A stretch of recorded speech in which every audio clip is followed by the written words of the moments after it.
Hi, and welcome to the Luminaries In and Out of Sect podcast, a show about the moon and how astrologers embody and relate to it. My name is SB Hall, and I'm your host.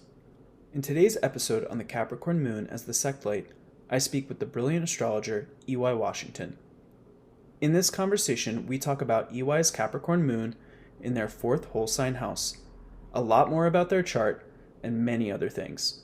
From queerness and failure, to growing laterally like a sentence, to Batman and Catwoman and the grayness of the seventh house, to the story of Cinderella.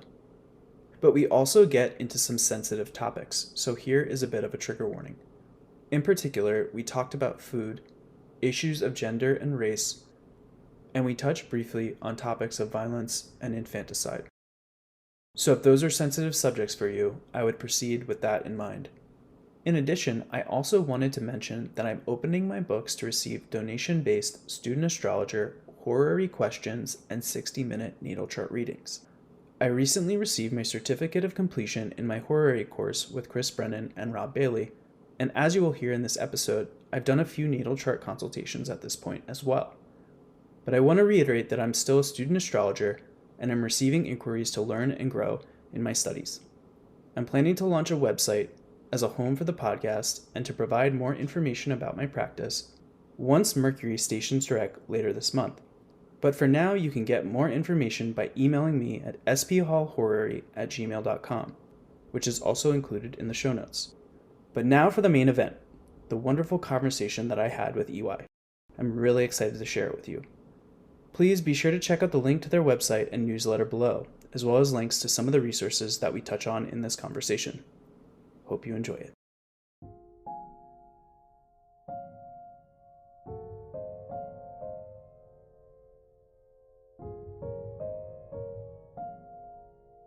EY Washington, thank you so much for being with me today. I really appreciate it. How are you doing?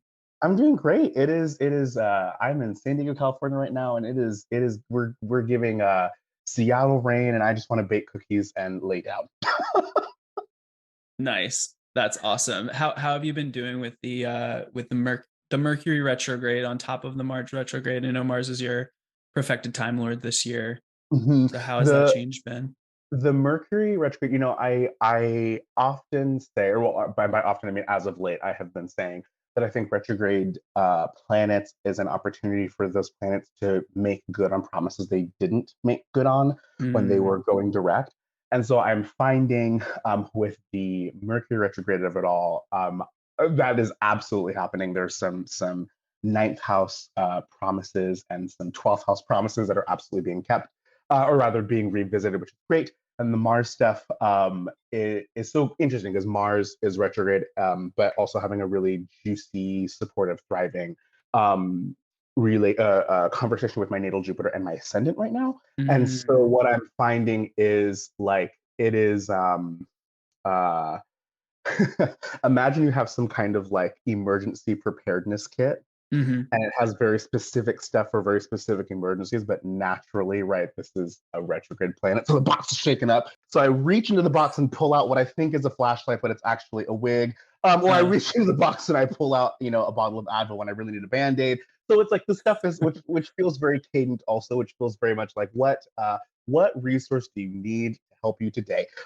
And so that's how it's been going. But I have been quite what's the word I'm looking for? I've been made speechless by the amount of Jupiterian support I have found in all of the mm. uncanny Mars tumult. Wow, I love that. That is awesome. I really felt that Aries ingress of Jupiter that day in Mhm, particular with like just so much energy. It felt like it's in Jupiter moved into my fifth house and it felt like so much energy and so much desire for creating and creativity. mhm, Um, and it was interestingly a lot going on in conversation with my partner, and Mars is retrograde in my seventh house of Gemini, and so there was a lot mhm. of discussion and talk about that. But I'm kind of reminded of the emergency bag, that idea of the cigarette in the case and like break in case of emergency. I don't know why that Yes. comes to mind, but it's like all you have in your emergency case is like a cigarette and you're just like, I don't even smoke. Why do I why did I put this in this thing 7 years ago when I was smoking and in a completely different situation? I don't want this. This is not. Yes. 100%. I mean, in a very, like, I think something that's in my emergency kit, right? So Mercury, canonically ruling travel. The ninth, I'm currently abroad. I actually live in LA, but I'm currently in San Diego doing a Christmas contract that is ending in about 7 days. And what's so funny is my car broke down a few days ago, and Mm, I was like, crap, how am I going to get to work? And I'm going to get to all the places I need to go down here. And so my roommates, my sweet roommates, have been letting me use their car. And then I randomly in passing, my boss was like, "Oh, Lyft does like free lifts, like 10 free rides or whatever, whatever." So it's like I said, I'm finding all of this Jupiterian reprieve in the craziness of the amazing. and the retrograde of it all. But it is like, I mean, I have a car, I live in California. Because of COVID, I'm not traveling as nearly as much as I used to, and so like Hmm. Lyft has been an app on my phone for the last 3 years that I have not used. In fact, I got regulated to a folder that I call thinking about deleting. And, and right in the nick of time, my emergency preparedness kit was, oh, you need Lyft now, use Lyft. And so that's been a delight. Amazing. That's awesome. I love the astrologer good of it all. Okay. Yes. Yeah. Oh, you're good of it all. Truly. So EY, can you tell us a little bit about yourself? Can you tell us about your astrology practice, your influences, and a little bit about, you know, you and the other Capricorn Moon guest that I had? Like there was this real emphasis on philosophy, which I find interesting, but I feel like you Mhm. have such an interesting um uh perspective, like philosophical perspective as it relates to life, but also astrology. So can you tell us a bit about that? Yeah, absolutely. So my name is EY Washington. As of today at 12:15, San Diego, California, Pacific Standard Time. My pronouns are they and them. And my without getting into like the weeds of it all, I think that uh, astrology um, can describe two things. First and foremost, time, right? The right time and events, particularly these external happenings that seem to greatly affect us. It can also describe our experience of that. It Mm, can describe what makes those things valuable, what makes those things meaningful or worthy, like what I do take the E.M. Forster approach, which is to say time is to be our enemy all the way through, mm, because time also will ravage you in ways that you don't want to be ravaged. But there's something about the value piece, the worth piece that's really interesting. And so I love one of the many things I love about astrology is that it can describe both. What I particularly love about the experience part is that you need someone else to unlock that part. Otherwise, mm, it's just events, which is really, really juicy. And so in my own practice, um, I am very Hellenistic with the timepiece, right? With you have the planet of marriage at this, making this aspect to Jupiter, and it seems like this is enough of an astral weather to suggest that it's supporting this particular event. Your mm, subjective experience of that might be yet that, and that's what gives it rich value, and that's what gives mm, it rich meaning. And that's kind of how I practice, or that's like again, without getting into the weeds of it all, that is like the foundational framework of from which I practice. As far as like now getting into the weeds, Hellenistic all the way. I love modern astrology. I think modern astrology is great. Most people, when they start being astrologers, they dabble with modern for a very, very long time and then make a switch to Hellenistic. I mm, dabbled for a long time, which is to say a week, and then went Hellenistic truly by accident, truly in a true Mercury and Sagittarius sort of way. Someone mentioned Channy Nicholas in some modern podcast I was listening to, and I went in that direction, and I've been on that direction ever since. So very much Hellenistic astrology, very much how can we use astrology to describe a weather so that we are prepared for the things to come, right? So that we're wearing mm, rain boots when it's raining, and we have sunglasses when it's sunny, as opposed to the wrong weather gear for the wrong weather. And then on top of that, I kind of add this idea of queer futurity, which is to say, seeing now then, mm, looking using contemplation as a means, as a mode to world build, as a mm, mode to see queerness as if it's happening on the horizon. right? Standing in the present, looking at the past, present, or the future, with the mindset to live laterally, and Mm, to live alternatively in the world. A lot of my practice deals with queer failure. It's like undergirded with that, which is to say, how can we break the loop of the exploitative notions of success? How mm, have queer folks turned failure into an art? mm, And that's kind of how I think astrology can be one of the methods with which we prepare ourselves to do such a feat, right? What does it mean? Like, if we suspend the idea of success and particularly its exploitative notions, right? Broadly, mm, just through capitalism, patriarchy, etc. Um, what does retrograde look like? What does retrograde mean? mm, What other avenues of being and knowing can a retrograde planet promise or have in store for us if we aren't thinking about how to maximize the profit, if you will, of this particular charter of this particular moment? mm, My chart has some lovely things in it and some not so lovely things, which we'll talk about, I'm sure. But what's really nice is it is so clear to me in my own chart and others' charts how this opposition between um, or rather this square between my Sun and my Saturn, this opposition between my Moon and my Mars, um, does not feel comfortable. It does not feel mhm, like a fairy tale. However, mhm, um, the alternative ways of being and knowing that make me aware that I exist within a system, with other people, and one that us in a system that relies on us living laterally, which mm, is say living with each other in mind, right? Growing sideways as opposed to growing up. right. Those opportunities seem so crystal clear to me in the chart. And so I'm particularly focused on those kinds of things. It's so funny. You would ask who are my teachers, who are my influences. I have on my Twitter bio that I belong to a sentence that spreads. Sorry, I belong to a lineage that spreads laterally like a sentence. And Mm, some of the people in that sentence include Darby Costello, Channing Nicholas, Demetra George, Lisa Shime, and of course the incomparable Michael J. Morris. And this particular collection of people have been so generous with their knowledge and their learning, and what they have learned and how they give that. And I hope to continue that generosity in this ending sentence.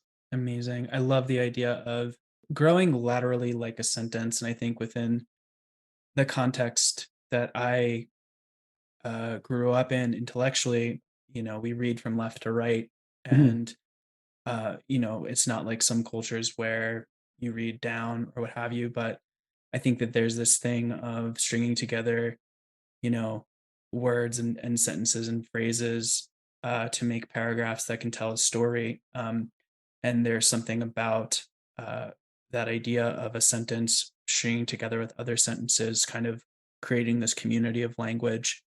And it also reminds me of, we think of trees as growing up, mhm, but really beneath the surface, to talk about, maybe get into the Capricorn of it a little bit or touch on that for a moment. you mhm, know we think about the things that enable the tree to grow up is like that lateral growth of the roots connecting to other roots, mhm. uh the mycelium network Yep. of fungi transporting nutrients through that system. And so it feels, I think, this emphasis on lateral growth and this emphasis on what does it mean to fail rather than what does it mean to succeed feels really important for the time and place and systems in which we find ourselves in. And so I really 100, appreciate that emphasis. 100%. And it's so funny because I wish I could say with a straight face that we can absolutely abolish growing up. But unfortunately, I don't think that will ever stop happening. But we can, as Jack Halberstam said, often fail well and fail together. Mm, And that's how we can survive. And so it's really, I hope that we can all practice an astrology that means we are living laterally. yeah, absolutely. I feel like you are so brilliant. And I say that partially because my first interaction with you was with your lecture for Fresh Voices, which at the time I was not deeply into astrological studies, but I remember you talking about queerness and Disney characters. Mhm. And I was just like, in the bit that I could get of it and in the bit I couldn't get of it, I was just blown away by how brilliant and effusive and vast what you were communicating was. And I just wanted to I like to communicate a little bit about like how I know the people who I'm speaking with on Yeah. the podcast, because I think having that context is important.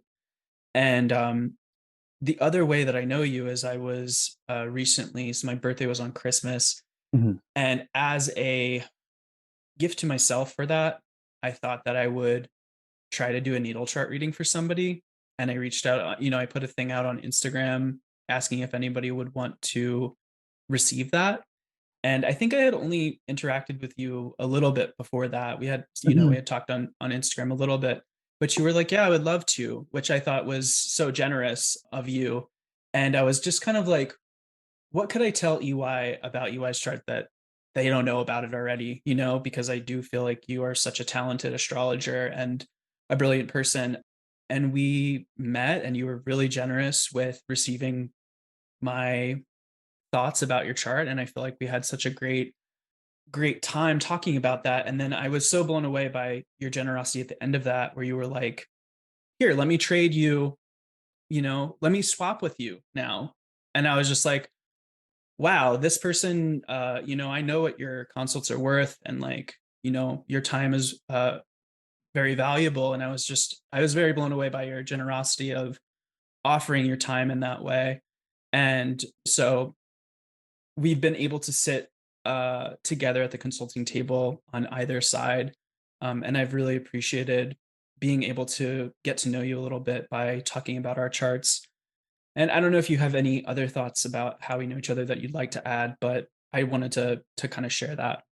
Yeah, of course. I have so two things to say. Thing number one, and shout out to my mother, who I need to shout out more often. I'm realizing the older I We get. all need to show love to our mothers more often. Yes, agreed. And she gave me a keen eye for giveaways and freebies. And so what's really funny is as I'm just like mindlessly scrolling through Twitter, laughing at the hilarity and the craziness, my eye immediately darted to your post, and or no, it was on Instagram actually. And I was like, oh my gosh, I would love to do this. And what's very funny about that too is some of the deepest, closest, most vivifying relationships that start digitally and become IRL have come because of literally this is the very context with which we met, and so I am so excited that it's happening with us too. What's really lovely, and I think what's so important is that I had a voice teacher who I love dearly, who I will talk about later, who would say that the reason why it's important that that singers have teachers is because we have our own subjective experience of our voice. However, you need someone with various different methods, different perspectives, whatever, right, to turn your voice almost like a sculpture so that you can Mhm. see it at a different vantage point. And I love the vantage point with which you looked at my chart because you unlocked things that I categorically ignore. Something you brought up that I really, your work with the Decans is just chef's kiss. Mm. Fantastic. And the Decans like are cool. They're there, for me personally. Oh, but what there was something I usually categorically ignore, namely because of their relationship to astrological magic and how they're very much used in that particular way. But you Mhm. unlocked it in a way that I never knew could be possible natally. That Mm. just opened some different avenues of knowing my chart that I would not have been able to access without you and your keen eye and delightful curiosity. So thank you. Wow, thank you. I really appreciate that reflection. I did not know that that was the thing that stood out for you, and so it's really nice to receive that feedback and to know that that was something that was impactful. And I think, shout out to Austin Kopic and 36 Faces, because Yes. I took that as a source material for looking at your decans, the decans of your angles. And part of the reason that I had that is my partner actually went to a friend's wedding and the friend has the book, and 36 Paces is notoriously hard to get a hold of. Yes, And it she is very took difficult. pictures of my angles, Uh-huh. the decans of my angles, and sent them to me. And that's why I had those, because your ascendant and your descendant are my midheaven and my Yeah. IC. And Uh-huh. so I was particularly like, I did another consult with Krista Lee. I'm not sure if you know Yes. Krista. Mhm. Yeah, I did one with her, and I wanted to use I wanted to recreate that, but I didn't have the delineations of those decans, and so I was Uh-huh. unfortunately able to do it. But yeah, I noticed that that kind of overlap between our two charts, which I think is really interesting. So yeah, thank you for that reflection. Of course.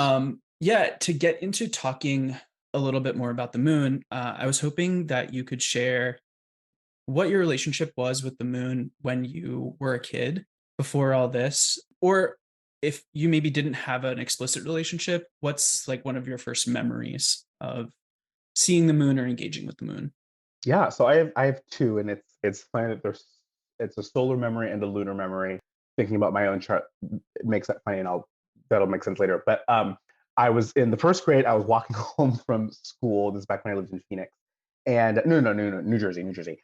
And my friend Sue said, "Hey, be sure that you don't look at the sun." And I was like, "What do you mean?" Just don't look at the sun for too long, because if you look at it for more than 100 seconds, you'll go blind. And so naturally, I looked up and looked at the sun for 98 seconds, and I felt the white dots over my eyes. I was like, "Oh God, it's happening!" And I stopped. And so from that day on, I told all of my friends that the moon was my best friend, and they were like, "Oh, well, what does your moon like to drink? What does your moon like to eat?" And I made up whatever popped out of my mouth.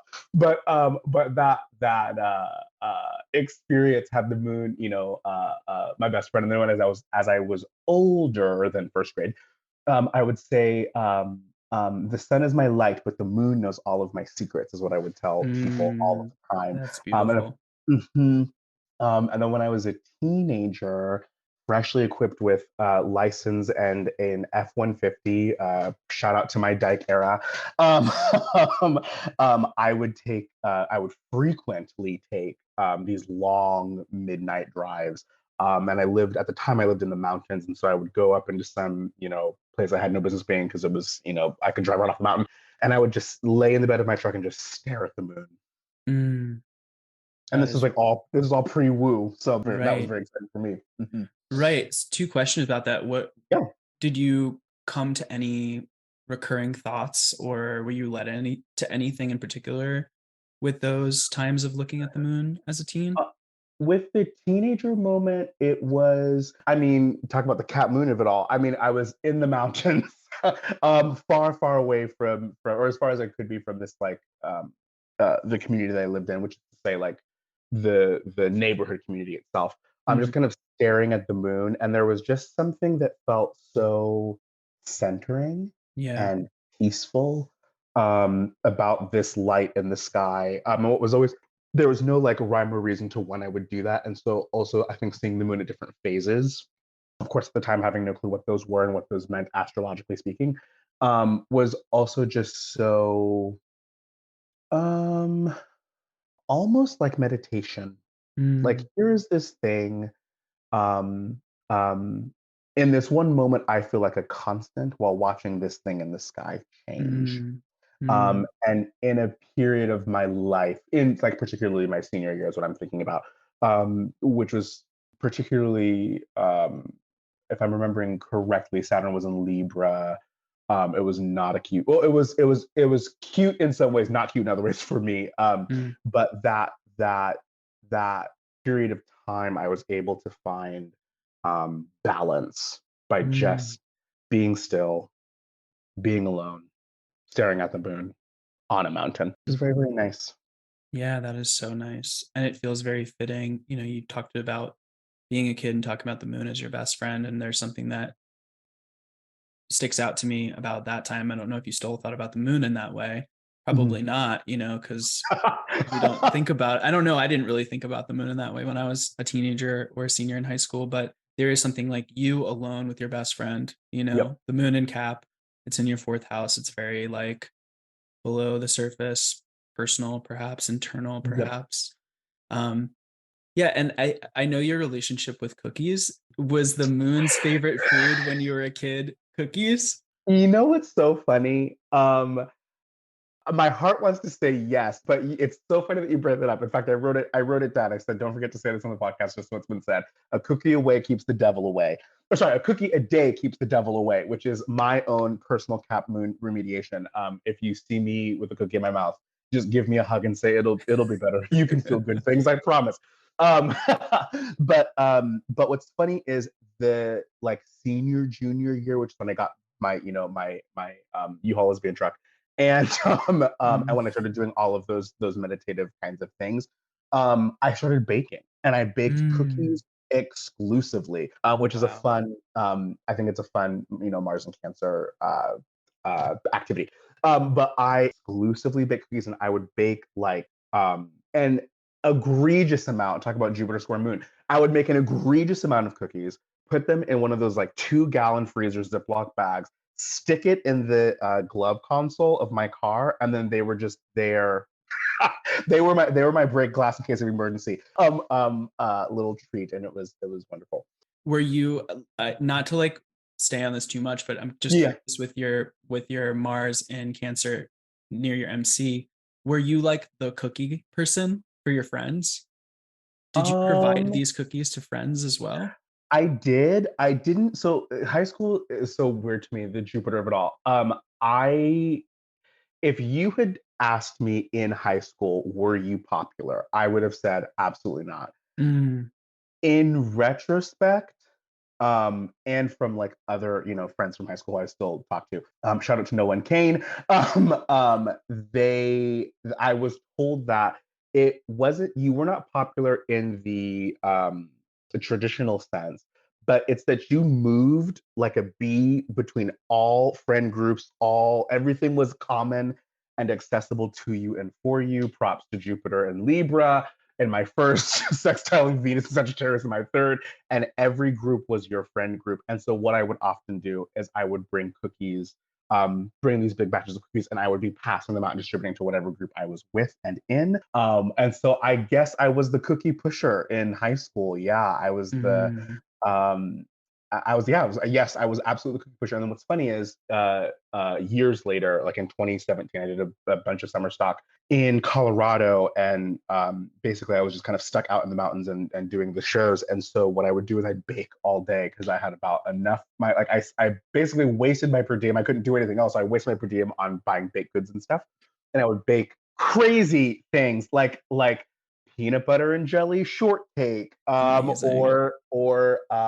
I did a mango sticky rice cheesecake. I'd bake the Whoa. craziest things and just bring them to my cast, who became my family and friends for the duration of that contract. It's amazing. I feel like that feels so Jupiter in Libra in the first, giving that exaltation, like exalted in Cancer, and like giving your Cancer moon something like Yes, that's Jupiter and I'm sorry, not Cancer moon, your Cancer Mars, like Mars. Mhm. working together to kind of like, yeah, do something. I can't quite put my words to it right now, but it feels very those two feel very complementary in this kind of 100%. way of socializing.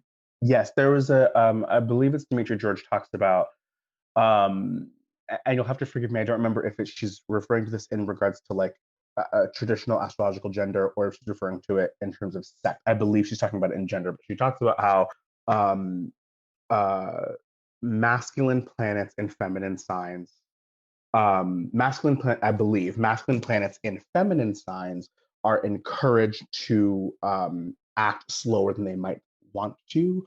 And then Mm, obviously the opposite, feminine signs and feminine planets rather in masculine signs are encouraged to do things quicker than they would like to. And so for me, particularly with baking, as one might say Mars and Cancer remediation, is I get to use all of that time and mm, all of this heat, yeah, to make something really luscious and delicious and delightful. I'm not a cook. I don't like cooking, nourishing. Yeah, but I love baking. that is so interesting.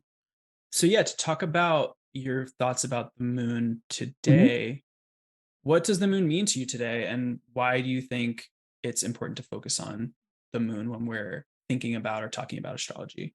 Yeah, absolutely. So it's actually funny that I brought up gender only because in my own practice, I replace astrological gender with this notion of inhale and exhale. And I can't help but also think of that in regards to the moon itself. In the breathing cycle, there's four parts to that. There's inhalation, suspension, exhalation, and rest. Mm. The reason people hyperventilate is because they're not resting between that section. So they're Mm. inhaling. Sometimes it's they're not resting and they're not suspending. So they're just like Right. that they're extending those two things. Um, and for me, speaking of the moon, especially when it's waxing and waning, right, I can't help but also think about the breathing process on the moon, right, as inhalation maybe being representative of this new moon phase, right? If we want to pretend like the air is diurnal, right, that the life breath, pneuma, the air as the thing that fills the lunar body, right? That Mm. inhalation is the new moon, that suspension is the full moon, that exhalation is the last quarter and the rest is the balsamic.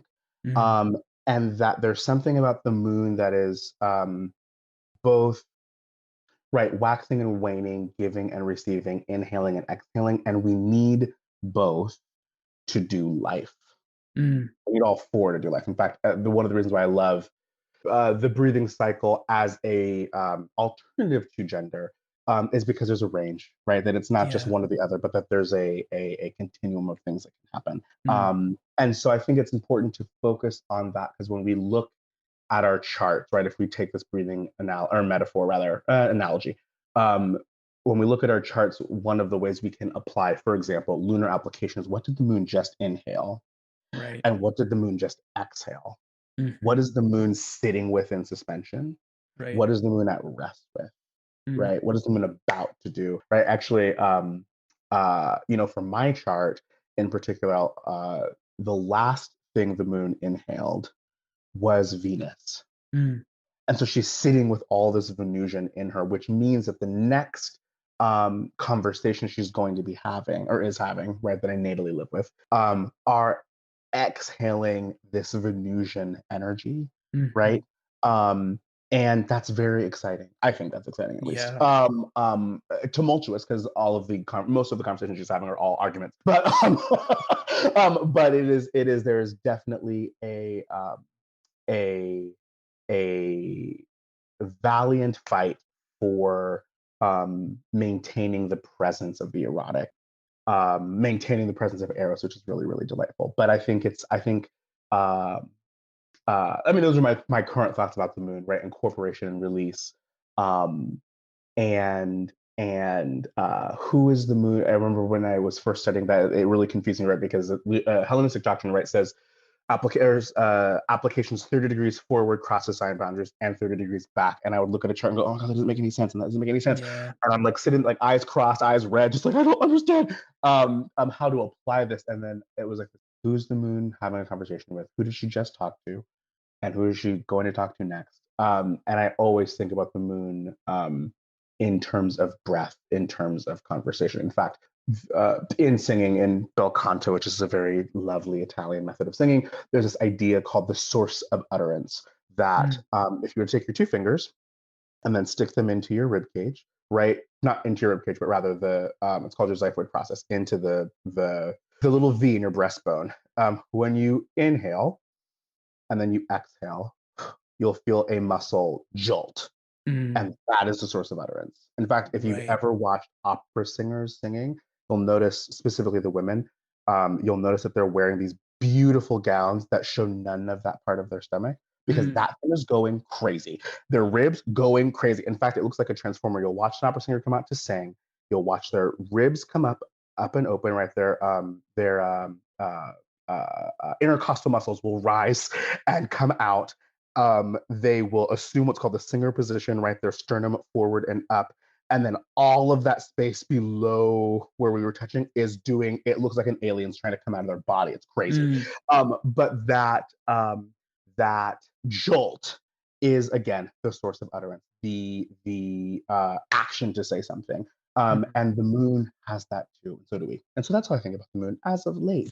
Wonderful. That is a really interesting, I think, and needed different way to be speaking about it because there is, I think, this different conversation in astrology right now of replacing gender with sect, and I think that there's a lot of Mm, overlap with those, but I kind of think of them as maybe different. slightly different concepts. So And do I.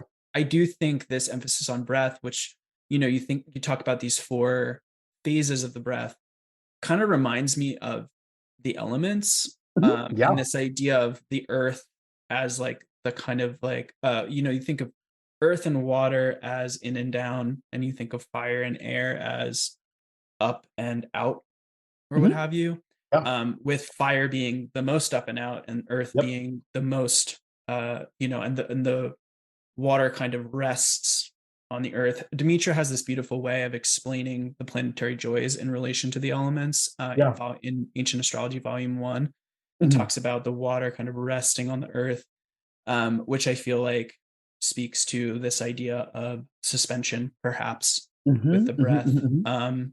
So yeah, I think that that's a really beautiful way of explaining it. And I'm just curious, and we can kind of cut this out if this is not something that you use. But if you use this concept that Demetra also speaks about in that lunar phases section of that book, which I believe comes from Paulus, which talks about the applications of the moon. And there's something as well of the previous applications from 30 degrees Yes. behind relating to the phases of the life. Mhm. And I'm curious if you use that concept at all. And I use it with Syzygy particularly. oh, Um, interesting. and I look at that, and again, I mean, because Syzygy charts are whatever the chart is, right? Sometimes it works, sometimes it doesn't. Well, not sometimes it works. Sorry, not sometimes it doesn't work. It is a tried and true technique that's been doing its thing since circa the first millennia AD. Uh-huh. But I mean, in regards to like what I'm looking at it for, sometimes it hits, sometimes it doesn't. That is absolutely fine by me. But this idea of um, in your Syzygy chart, And who just is the for those moon? who don't know, Yes. syzygy is the prenatal lunation. It's the I Mhm. think the Greek word for prenatal lunation. So Yep. the new moon or the full moon before you were born. Absolutely. Absolutely. And the thing that I'm looking for when I'm using those in natal consultations is I'm looking for what was the moon about, who's the moon about to talk to next? Because Mm, I think there is, and we talked about this when I talk about morning star planets and evening star planets, right? I say that morning star is like capers on your locks, right? You take a mm, bite and there's an explosion of salt, and morning star planets and diurnal perfectioners in particular can often feel like that, an explosion. Earlier we talked about time and value, events, and what makes them events versus experience. That diurnal pops off like a topping on a lox, like these explosive experiences, as where evening star planets and nocturnal planets, their experience is like the smear or the cream cheese, sorry, smear on the bagel, right? Or even mhm. the salt or the rosemary or whatever that's in the bagel. So it's throughout the life. And I find that with the moon and Syzygy in a similar way, this application that whatever she's applying to next, that planet's not just what it's responsible for in the natal chart, but also things and figures that it represents, that quality or that essence is saturated through the entire life. So like in my chart, for Mm, example, by the time right, because I'm a new moon, by the time that new moon in Scorpio was happening, Mercury mhm. was still in Scorpio. So the next Right. planet she was talking to was Mercury. And I am uh um dumbfounded more often than not at how all of these mercurial things Mm, keep popping up in my life and throughout my life, from uh, being an essayist as one of the many hats that I wear, being a bookseller, living abroad, all these things, all of these different, uh, not just like blanket statement mercurial stuff, although that obviously does happen, but like specific to my chart mercurial stuff, just really does kind of saturate the life while other more diurnal things pop off. Anywho, that's to mm, say that that's how I use lunar application separation and phases of the life mm, as in context to what sort of flavor or what to use my locks analogy, which I also love locks. My body doesn't like locks, but I love locks. um, what is gonna what saturates the life, and does or what planetary flavor might saturate the life, and if so, um, how does lunar application in this as you try to explain that? Mm, I love that, and it just has me thinking about the continuity between my own syzygy chart and my birth chart, because I believe I haven't looked at my syzygy chart too closely, but I think the next Mm. application is to Jupiter in Cancer, It and sure is. the last application that the moon makes before in my natal chart is, I think, a trine to Jupiter in Cancer. So Yeah, it's like uh-huh. it all comes back to Jupiter in Cancer for my moon, I think, Totally. which is Yes. kind of funny. I'll have to think about that a little bit. Yes, I can I just geek out because it's yours. Sure. Yours is the last chart that's been in my brain, so it's still fresh. There is something about concretization. There's something about, and again, because like the moon, mm, without getting into the weeds of it all, Hmm.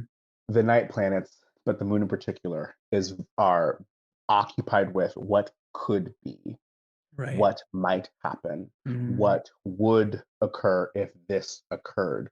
What's really juicy about the moon is that in addition to being concerned about that, the moon also has this oh, I hate this word because it's so loaded, but has this diurnal agenda, has this mm, solar agenda because that's the light she's reflecting. mhm, And I think that gives her the that's what gives her the ability to concretize things into the diurnal in ways that Venus and Mars and Mercury, if it's a night planet, cannot. mm, Which is and I bring that up to say that there's some really juicy stuff about your moon concretizing Jupiter and Cancer, and that the moon's relationship to, like, I don't know, if you think incorporation and release, and then mhm, depending on where your moon is, right, there's the thing that determines what she incorporates, what she releases changes, right? For me, I'll talk about this in a second, but for me, like, I think it's subsistence. My moon incorporates and releases based on what needs to survive, based on what mm, needs to be maintained, right? I think we can all look at our moons and see, okay, if I have my moon in blank sign, what does that encourage her to incorporate? What does that encourage her to release so that um, maturation can occur? And what's so juicy is, with your chart in particular, is that there's something rather Jupiterian that your moon is concretizing and incorporating and releasing in a really in a way that the world needs. That is mm. that is all I will say without going into the nitty gritty of your chart. But it's very juicy. I like it, Thank you for that. of course. I don't really know exactly what you mean, but I'm just gonna accept it, and Deal. something will percolate, Yes, I will. I will explain the details of it when we're not on the air. It'd be nice to move into what you think about Capricorn, what you think Mhm. about your moon in Capricorn, Yeah. what you think about your moon in Capricorn in the fourth, because I'm reminded of your notes and my thoughts about your moon when I was looking at your chart.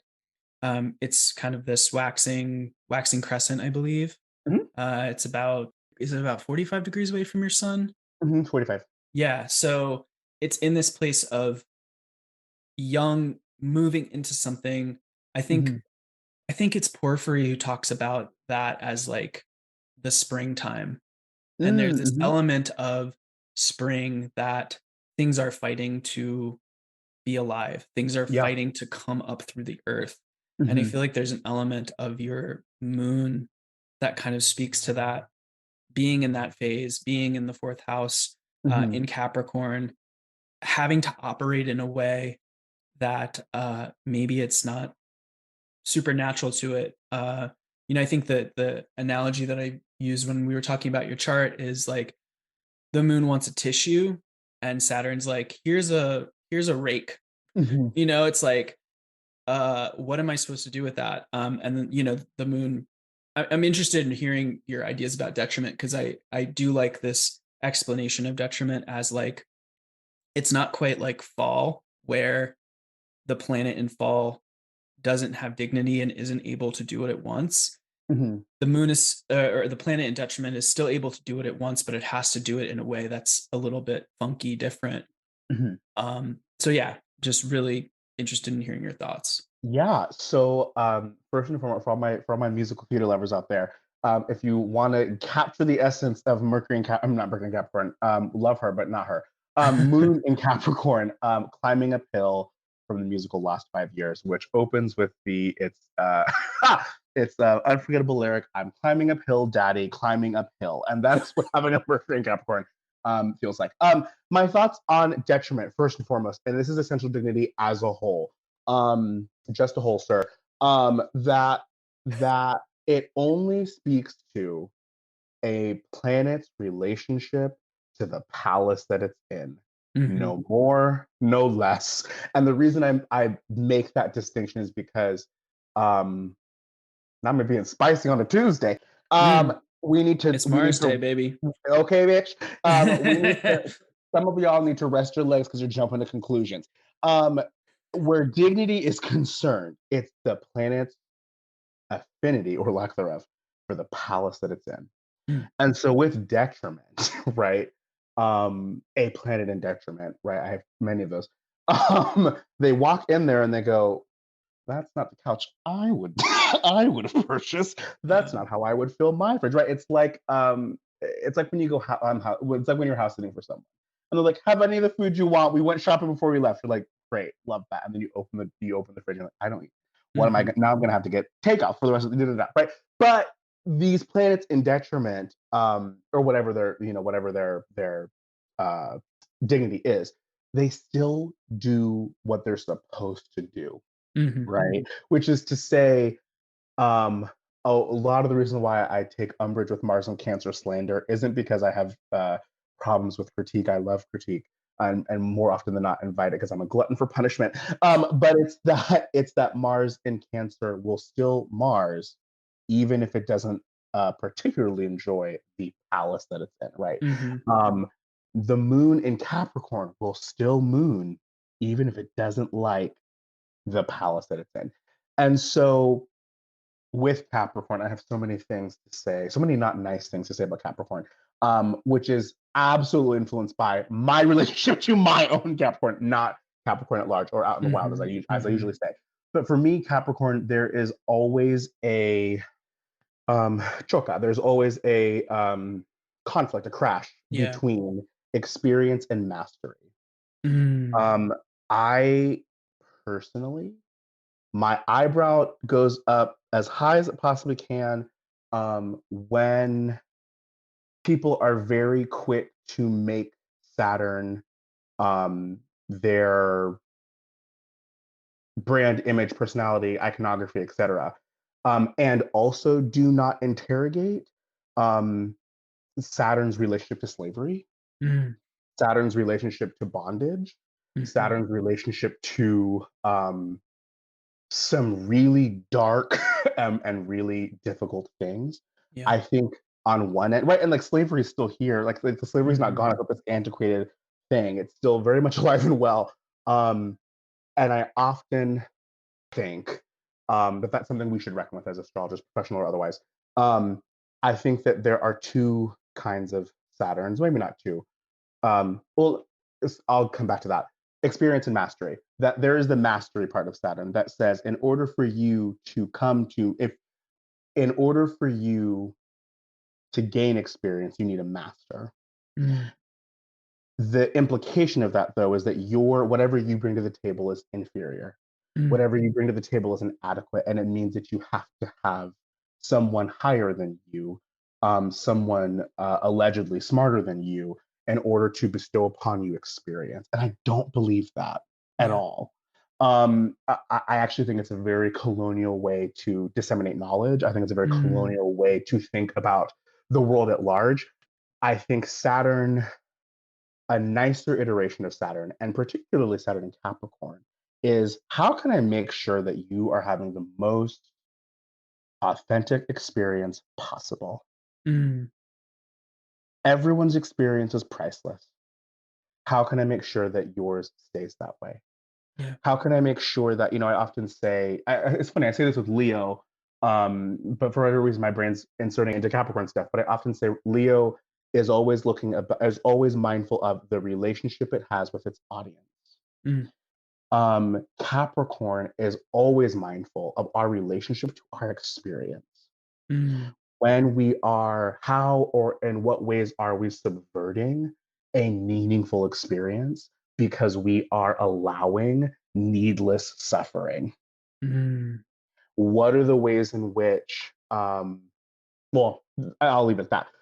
But there's always this conflict with these two pieces of Saturn. Saturn, who cares about our experience and who mm. says, I want you to like think about muscle memory. I wrote a poem about muscle memory once, and I meant to bring it with me, and I forgot. But this idea that routine and ritual um, um, ensures that you have experience. Mm, Um, in fact, I often say, or have been saying rather, like the thing that makes a performance so electrifying is the relationship that the actor, actress, singer, performer, whatever has with the material they have to perform. mm, And when that, like opera singers, for example, they will take an aria in their repertoire and they will take years learning it. mm. They will take years. I wish it's so funny because we think about like, ballet companies and people spending lives and long periods of time studying ballet. I used to be a ballerina and did all that. No, I don't. My butthead dreams died. But like opera singers, particularly, they spent years learning a single piece of music. When they Wow. come on stage and have to perform, I think of Cara Sposa from I'm forgetting the name of the opera, but it's by Handel. Anyway, I think about that tune the first time I ever heard it, and it is astounding how rich their performance is. And what we don't see as the audience, because we're experiencing for the first time and sometimes the only time, what we don't see is the long relationship they have with that Yeah. singular piece of music. Yeah. And there's something about Saturn and Cap that's like, don't forget, don't forget that relationship is the key to experience. Mm, And I find that Saturn and Capricorn can rear its, Mr. Miyagi wax on, wax off ness in order to make sure that we are having a seamless relationship, yeah. which is very, very juicy. In regards to the opposition, right? And oftentimes, right, the opposition is in the aspect. Oftentimes, our relationship or our reaction to those that act, right, of like, for example, like growing up, in college a long time ago, I was a music major with an emphasis in piano, and then I switched to voice. And I hated scales practicing. I hated practicing every day. My reaction to having to do that every day, especially as a kid, was opposition, right? And yet, I believe it was Maurice Ravel who said, "You can never be a perfect technician. Mm, You can only get that. You'll only be perfect when you're dead, because but we still strive to be technicians because technique is and perfection are like the sun, and the closer we get to it, it burns off all of the excess until mm. what we have is so refined. And his music was so refined. It was so, oh, just I love that. I love not Debussy. I mean, I do love Debussy, but I love Ravel particularly. One of my favorite impressionists, although he would slap me for calling him that. Um, but anywho, I think that's a great way to explain a Saturn in Capricorn that is not exploiting us in our bodies, right? Mm, One that says, um, you lack experience, um, which is affecting a relationship with this particular thing. yeah. Let's get you experience. Mm, And that might not feel nice. That might not feel, it might not be the most comfortable thing. yeah. However, there is a seamlessness that will come if you stick with it. And there's something really lovely about that. Mm. Um, yeah. One thing I'm reminded of if you're a patron of Chris Brennan and you got the Capricorn episode already, I started listening to it this morning, and Diana Rose Harper is on that episode, and she's talking about Capricorn being the bucket. It's the Mm-hmm. picture, and the opposition with Cancer as like you need a bucket to put the milk in. Yep. You know, you need something to hold the instrument of nourishment, the thing that Yeah. will nourish. And I felt like that was so fit, like, thinking about that opposition, that feels so fitting. Um, the other thing that came to come to mind, I wanna take a slight detour to talk Yeah. about the love of your life, Jennifer Coolidge. Uh Wait a minute! Stop it! Wait a minute! I was just gonna say the Capricorn Moon cohort will come for your life. We are incredible. Jennifer Coolidge, my friend Lee, my friend Golden. Yes, let's talk about us. She is a Let's Cat talk about it. Moon. She is. That's okay, that's so perfect because, I was walking with my partner today, and we got into talking about, I don't know how we got to this, but I have this, I really wanted to talk to you about this because I have this kind of relationship with acting in my past. Yeah, yeah. And we were talking about this idea of the other night, we were talking about Jennifer Coolidge knows who she is. Yes. And like, there are these actors who kind of play a version of themselves. Hmm. And that's kind of how I think a little bit about her. Hmm. And the thing that people don't see, to speak to what you were saying, is how long did it take Jennifer Coolidge to become Jennifer Coolidge? And Yeah, we don't yeah, get to see any of that work. And like, yeah. she embodies who she is, but how much work and how much time did that take? And it reminded me of the dichotomy of those kinds of actors with actors like, you know, method actors, for lack of a better term. I don't know if Yeah. that's like a trite term at this point, but I'm reminded of Mhm. Daniel Day-Lewis and like, Yeah. or Tom Hardy is an actor that comes to mind as well, where they really transform who they are. Like, there's some Hmm. element of their transformation as an actual person, and it's kind of why Daniel Day-Lewis does one film every however many years, you know, Hmm. because how long does it take Daniel Day-Lewis to become Abraham Lincoln? And Hmm. what does it take to do that? And there's this element of, which I feel like is very Capricornian in that relation to the experience of how do you change the way that you naturally carry your body? How do you change the way that you speak your voice, because your voice is this very physical thing? How do Hmm. you change your habits so that you have this different experience, so that you almost become this different person Hmm. and find a new sense of embodiment? Hmm. And I'm very intrigued by this. I think as like, you know, a very Sagittarian person, Sag rising, Sag moon, I'm very intrigued by this idea of being able to become someone else, Hmm. to experience a new facet of humanity, a new facet of what it might be like to walk in that person's shoes or what have you. Hmm. But there is this element, I think, of there is this element that I think can come with the Saturnian idea of embodying something new.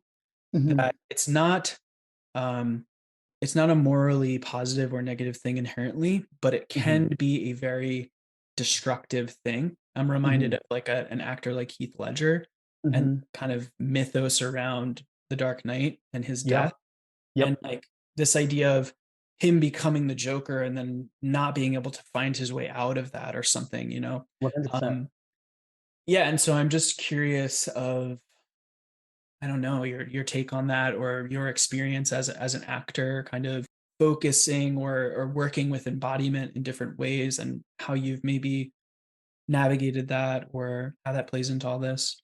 Of course, you're reminding me of two things. One, Donna Murphy. Donna Murphy, what played Fosca in Passion, Sondheim's Passion, Stephen Sondheim's Passion, may he rest in peace.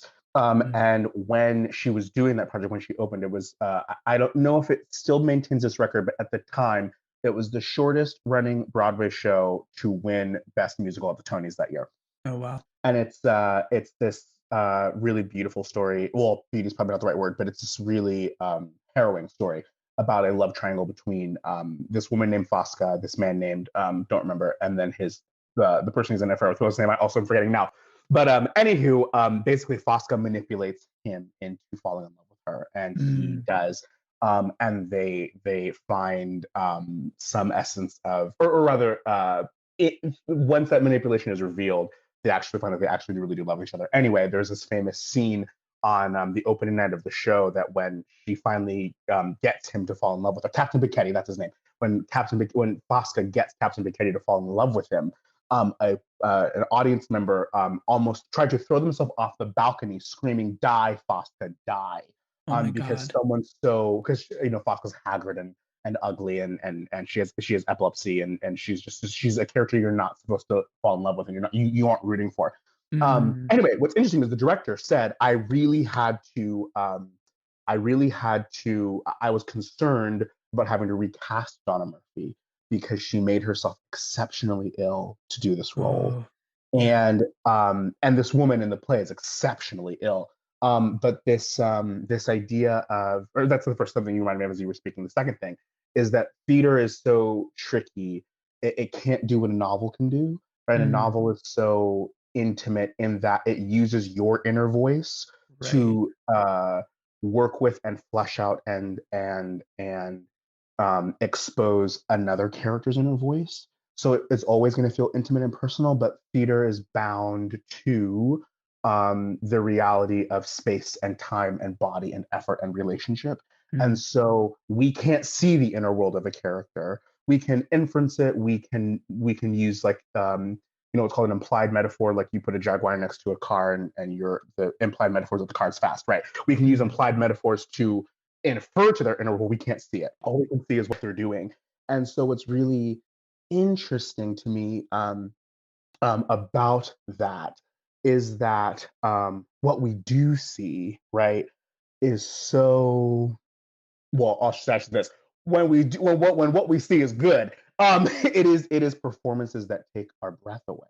Mm. That are, Mm. I used to have a writing teacher who used to say in a playwriting class I took in college. She used to say you have to leave enough room for the imagination. That if you Mm. answer everything, there has to be a gap. But she would say, mind the gap.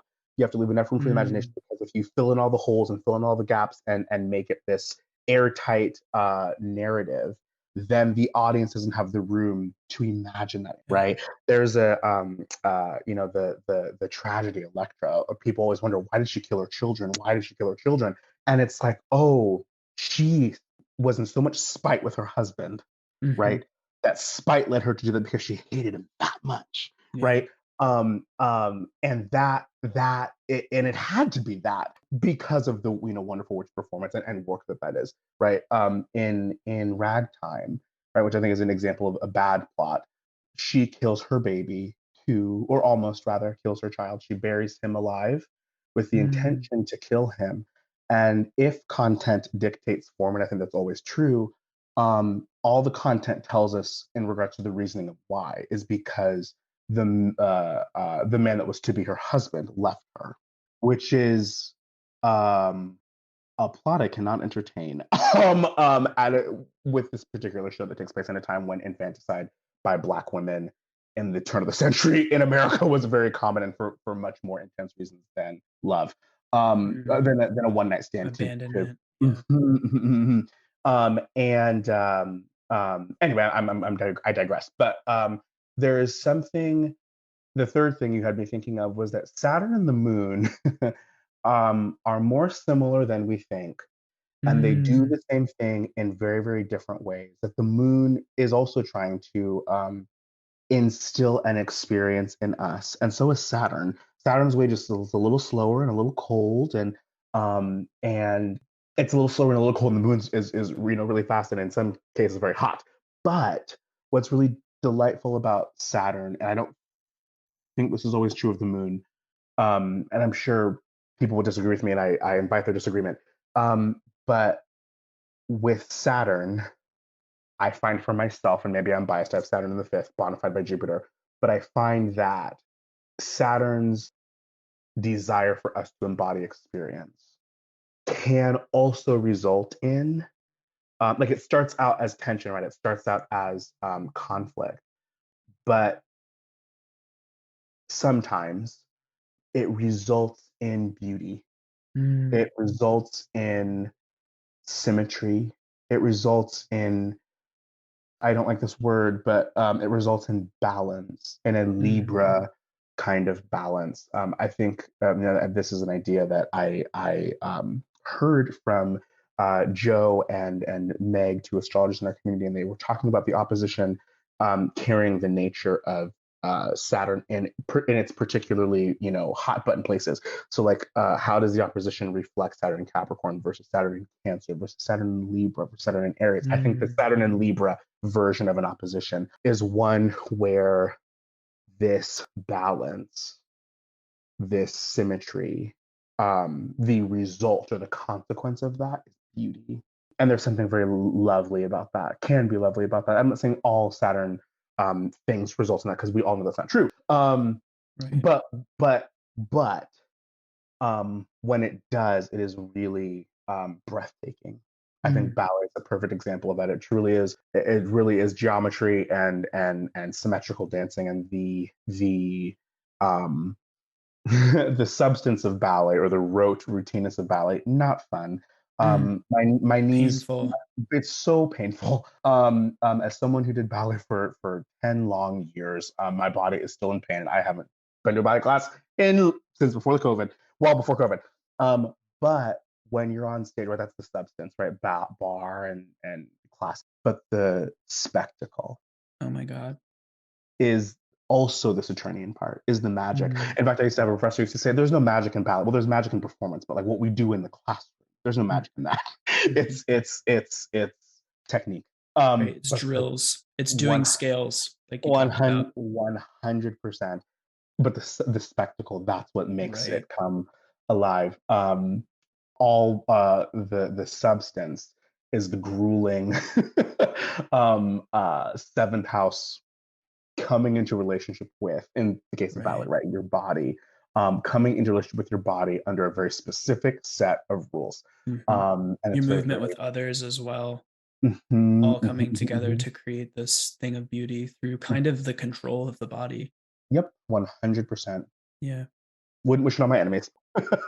I feel like this is a great time to transition to talking about Saturn in Aquarius because Mhm, that's your natal placement. And in your fifth house, and if you also want to talk about how other um, aspects in your chart play out, particularly interested in, you talked a little bit about the moon Mars opposition. I feel like Saturn does a lot for your Jupiter, which does a lot for your moon and your Mars. mhm. So yeah, like what is the nature of Saturn in Aquarius for you?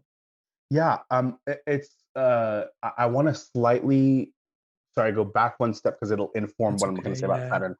But I think Earth's relationship to time and action is really intriguing to me. And like, despite all of the Earth signs and their varying modalities, I think they must be prodded into motion, and usually, or some may even say they must be prodded into forbearance, right, patience, and to produce something, and that something is usually external to them. I Mm, think the moon in Capricorn in particular, and my own lived experience of it and me seeing it out in the wild, is that it's prodded into action when life-threatening things, when life-threatening conditions are occurring. And I'm using air quotes because like what's life-threatening to one person might not be life-threatening to another. But that it is, there's mm, something about Capricorn Moon, and I will get up and do what needs to be done if survival is at stake, right? If to take Diana's bucket analogy, if what I have to contain in the bucket is at risk, then I will get up and do something. But other than that, I'm gonna just be over here minding my business. mm, How that relates to my moon and Saturn Aquarius is that a lot of my subsisting has come from fifth house stuff, mm, fifth house endeavors. That it's, I have something we haven't talked about, and is really not that important, I guess. But I'm a Libra rising with Venus and Sagittarius, and which means that Venus is sextiling. I'm an exact sextile at that, Saturn.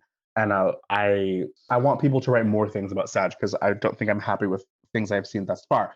Um, what I often hear is, if you have Sag stuff, you are compelled to adventure, which is such a fiery diurnal thing to say. What I find mm. for myself as a Venus, Libra rising with Venus there, is that adventure comes to me, Yeah.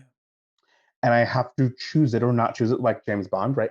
I have the opportunity rather to choose it or not choose it. But when I do, it's from choosing that adventure, usually theatrical in nature, usually something to do with the fifth house. Whether that is, my actually, it's funny, I've had a professional acting career for this a whole Saturn cycle, Mm. but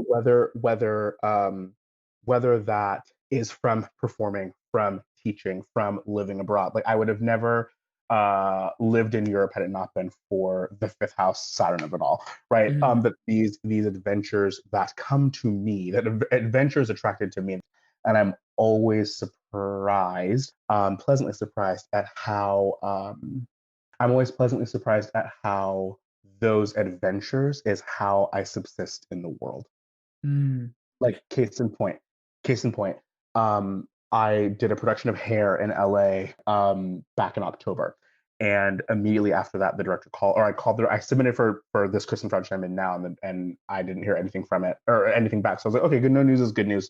On to another thing, or I don't know, fun concept. Maybe I can rest. And no rest for the wicked. No rest for the poor. Um, and um, and I get a phone call from the director. He's like, hey, you're in. You're going to be a swing, which means I'm covering spots that basically I learn everyone's part in the show, and then wherever there's holes in the day, I just fill in those holes. And what's really interesting is between getting that phone call and between the end of Hair and getting that phone call with the offer, my car broke down. It was very unexpected. Thankfully, I had the resources with which to navigate that experience. But then came the question of, well, how am I going to pay for this? Yeah. Because the little $15 and 50 cents I'm making over here at Barnes and Noble ain't going to do it.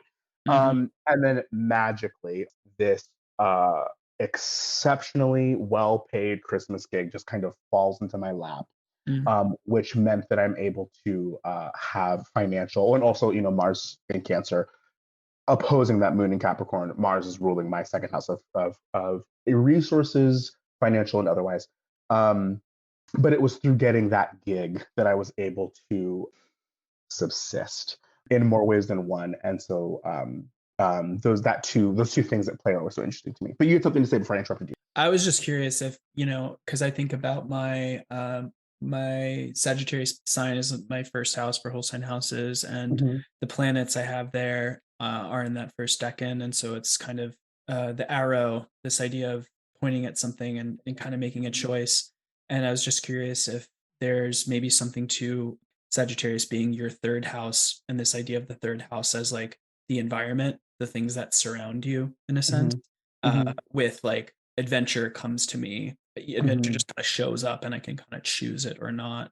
Mm-hmm. Um, and then with that element of the sextile to Saturn in the house of creativity and pleasure, it's like that kind of nice relationship between getting to choose adventure and getting to experience pleasure or creativity or Mm-hmm. what have you. 100%.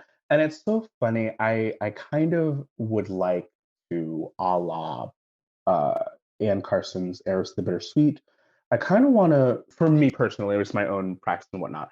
I would like to replace pleasure with Eros, uh, Mm, and particularly the Greek concept, ancient Greek concept of Eros, because I think it adds a little more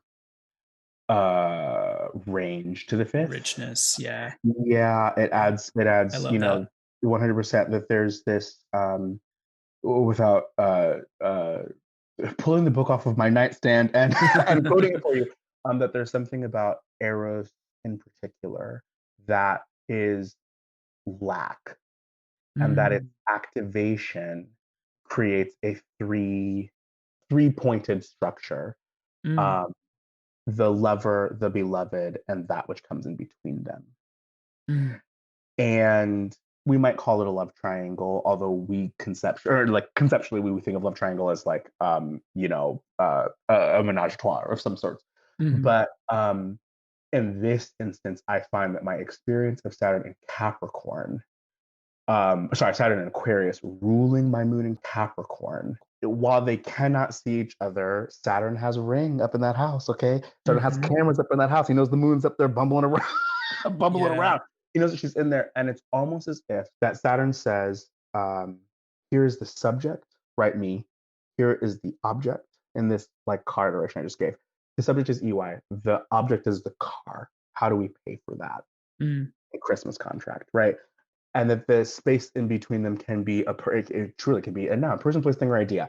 But that Saturn is always trying to figure out how to close that space, mm. maintain that space. He encourages, for me, he encourages a reaching, which is very, very lovely, and of course, exacerbated by Jupiter, who also encourages reachings of other kinds. Yeah, so you have Saturn out of sect in your fifth house, but Saturn does a lot for you. It's It maybe not the malefic that people would think it to be. 100%. I mean, I used to say, until a dear friend of mine, shout out to Jennifer Drame, until a dear friend of mine gave me a look for saying this. I said, sometimes Saturn really be out there acting like my third benefic. And my friend sharply exhaled. But yeah, the bonification from Jupiter for sure changes the playing, or changes Jupiter's rules of engagement. Also, if I'm remembering my own bounds correctly, and I might not be, Saturn is in the bounds of Venus. Mm, And so there is this I don't know, Saturn I think Saturn is begrudgingly is begrudgingly assisting me in some things that I think it would otherwise not want to take any part in, but because of the nature of primary motion, that's where it got stuck, and that's what it becomes responsible for. mhm. And I will say that Saturn has been a wonderful steward of those things. Yeah. If anyone's gotten in the way, it's been me. Mm, mm. Yeah, to speak to just briefly, like it's been interesting to read some of the medieval texts. Mhm. I just took a horary course and I've been moving into kind of like having a bit of a horary astrology class. And so I'm reading Sabin Bisher, who's Uh-huh. kind of like the father of horary astrology. People talk about William Lilly as kind of like one of the most important horary astrologers, but I don't know if we have horary astrology without the ninth century astrology Sabin Bisher. Uh-huh. But he talks about like there's such an interesting conversation that he has about the malefics and how malefics with dignity can be kind of more benefic than benefic planets Mhm. that are not well situated, benefic planets that are retrograde or cadent Mhm. or what have you. And so I think that thinking about the gradations of what is benefic and what is malefic, I think is very important. Um, 100%. Also, this thing too about how we define benefic and malefic, Mhm. or how we can think about it, which is like you can think about benefic as like tending toward life and malefic as not tending toward life. Mhm. And there's this interesting dichotomy in life that death is a part of life and we Mhm. need to prune things away.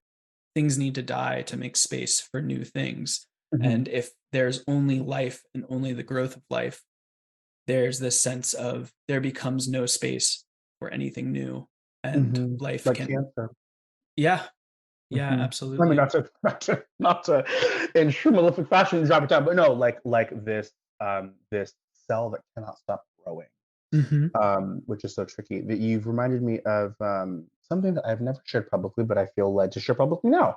Mm, Um, a part of my spiritual practice with the planets is on their day, on their hour, which I jokingly call their office hours. On the planet's office hours, I say the tiniest little prayer, and then go about my business. But mm, I remember I used to, a long time, not a long time, well, it was a long time ago.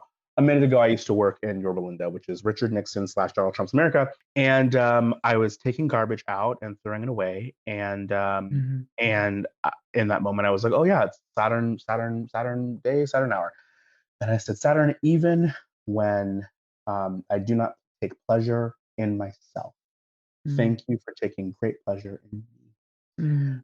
mm, And then I finished taking the trash out, went back into the store. I was working at Starbucks at the time, and my shift supervisor was like, "Oh, go on your lunch." I was like, "Great, love that." So I got in my car. I realized I had left my phone in there; it was charging. I turned it back on, turned the car on, was just going to take a little nap, and this song by Sarah Vaughan called "I'll Be Seeing You" just turns on, Mm, and it's the lyric that got me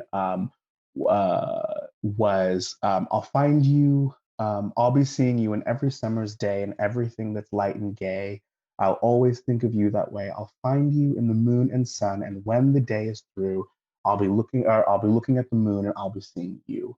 And it mm, just was not just serendipitous post to Saturn prayer, but it just felt like Saturn sending me as a response to my little petition, which mm. made me feel very held by this planet that can hold harshly.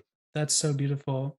I really love receiving those kinds of synchronicities, like Mhm. reaching out and having those beings reach back out to us Yep. in ways that are maybe surprising, ways Mhm. that we might not think that they would communicate or reach out to us.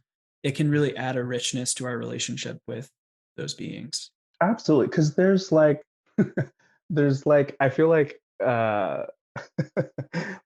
people write, thank God, right? Something I think is a piece of information that I just does not elude me is that writing as a technology, Mm, um, which is to say not pictorial, but like consonants and vowels and abstract language being confined to letters, particularly, is believed to have occurred at the same time that Hellenistic astrology did. mm, And so it's very interesting that all those things are kind of happening. Anyway, what's interesting to me is that like people wrote down these planets and how they acted out in the wild, right? Like if you see swans, Venus, or if you see, goats, Capricorn, or whatever, right? mhm, And that's very much how they act in the wild, right? But in relationship to our own charts, I think it's very helpful to remember that like they're gonna show up for you. Like, yes, ritual and tradition. I'm not saying we need to abolish it at all, obviously. mhm. Those things are there for a reason. However, what's Saturn ruling in your chart, and will Saturn show up for you in that way? Yeah, Right. One of the things that a pastor used to say to me all the time was like, God's not going to talk to you in a voice that you can't hear. mm, And I think the planets are the same way. yeah, That I find myself feeling the most Saturnian. Sorry, I find myself feeling the most Venusian when it is involving friends.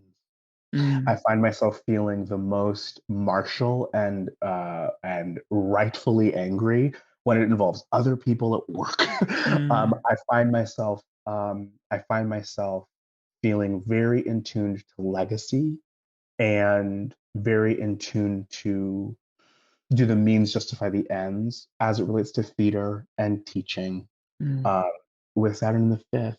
And yeah, so I am always delightfully surprised when the planets show up in a way that I can hear clear as a bell. absolutely. I think this is a great time to talk about the moon in particular as a part of your spiritual practice. Mhm. I'm just curious if there's any more that you could share in relation to the moon and your spiritual practice, and maybe suggestions that you'd have for someone who's new to astrology, new to planetary relationship, in forming or initiating relationship with the moon, the other planets, or in kind of like hearing the planets speak. 100%. Of course. I so back to my on my office hours bullshit. I while I do believe that the planets have office hours, and that you are in good favor with any wandering star if you talk to them during their planet but during their office hours. They will still talk to you if you do not talk to them during their office Mm, hours. yes. They're not going to ignore you, I promise. Mm, I'm a living testament to the fact that Jupiter has talked to me on a Tuesday, that the moon has talked to me on Friday. And so, in regards to your spiritual practice, right, I find two things. One, particularly with the moon, um, that the moon is talking as much as she can, mm, um, and I'm talking to the moon as much as I can. And I do not confine myself 1 to planetary hours. It's not like the moon's going to not hear you or that your prayer is going to hit a bronze or brass ceiling if you don't do it during that time. Also, um, with utmost respect, but with a Jupiterian boldness, I put a Saturnian demand on the planets, what the planet is responsible for, Mm, and how that relates to my natal promise. mm, And so, I mean, my car situation is a great example. This was like the car situation, and truly all aspects of my life falling apart all happened during the eclipses in Taurus and Scorpio. I remember on a Wednesday being like Venus.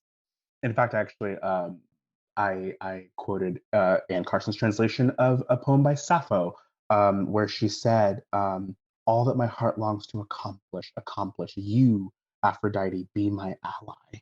mm, That I need an ally right now. Everything is falling apart, and I feel like nothing is on my side. But I know that you are, and I need you to be true to your word and be true to your promise. I'm a part of that. I yeah, am that. And one of the ways in which you can stay true to that promise is helping assist in any way you can, knowing that she was in Scorpio, knowing that she was like running into this eclipsed moon, fucked up Mars situation. Um, mm, um, please help me. I think Mars was in Taurus at the time, actually. That might be a lie. I don't remember. But anyway, Mars was not in a condition that was helpful to me. yeah, Um, and I said, I need you to do your work so that I can do mine. yeah, And it is the way that on Wednesday I didn't have a car. I just had $3,000, a bob, two titties, and a dream. And then by Friday I had a Kia Forte and no more $3,000 and a book, funnily enough, a book of myths and hymns from Inanna. wow. And I think that in terms of moon, um, like a spiritual practice with all the planets, but particularly the moon, right, is reminding ourselves, um, um, like yes, honor the office hours, but like honor the office hours, and also they can still hear you if they're not talking during your office hours. And B, what is your moon responsible for? Mm, And um, when you are finding yourself in when you find yourself in a time of need, remember that the moon is the one that's bringing. I say to my gamer clients, that the moon is the one that is bringing HP. yeah, And so, a question I often ask, or that I say to the moon is, "Hey, my sweet Capricorn moon, how might I bring HP to you? Because God knows you need it. mm. Insert cookies. No, but, insert weekly. Insert a bi-weekly, or sorry, a bi-monthly trip to the spa. Mm, Just to get my body in water. But I think, joking aside, I think a great way to be in relationship with your planet is to be in relationship with your planet, right? yeah, What does your moon do in your chart? mm, What is your moon responsible for in your chart, and how can I judge, which is to say, develop and foster that relationship? mm, Um, I often say, to clients who have planets in places that aren't seeing each other, like, yeah, these things are in aversion to one another, but guess who can see them? You. mm, And so how can you tend to that? How can you be the space in between these two planets, right? How can you be the space mm, between the lover and the beloved? In that particular instance. And I find that with my spiritual practices with the moon, which also I think just in an everyday way, like I don't work on Mondays. I don't work mm, on Tuesdays.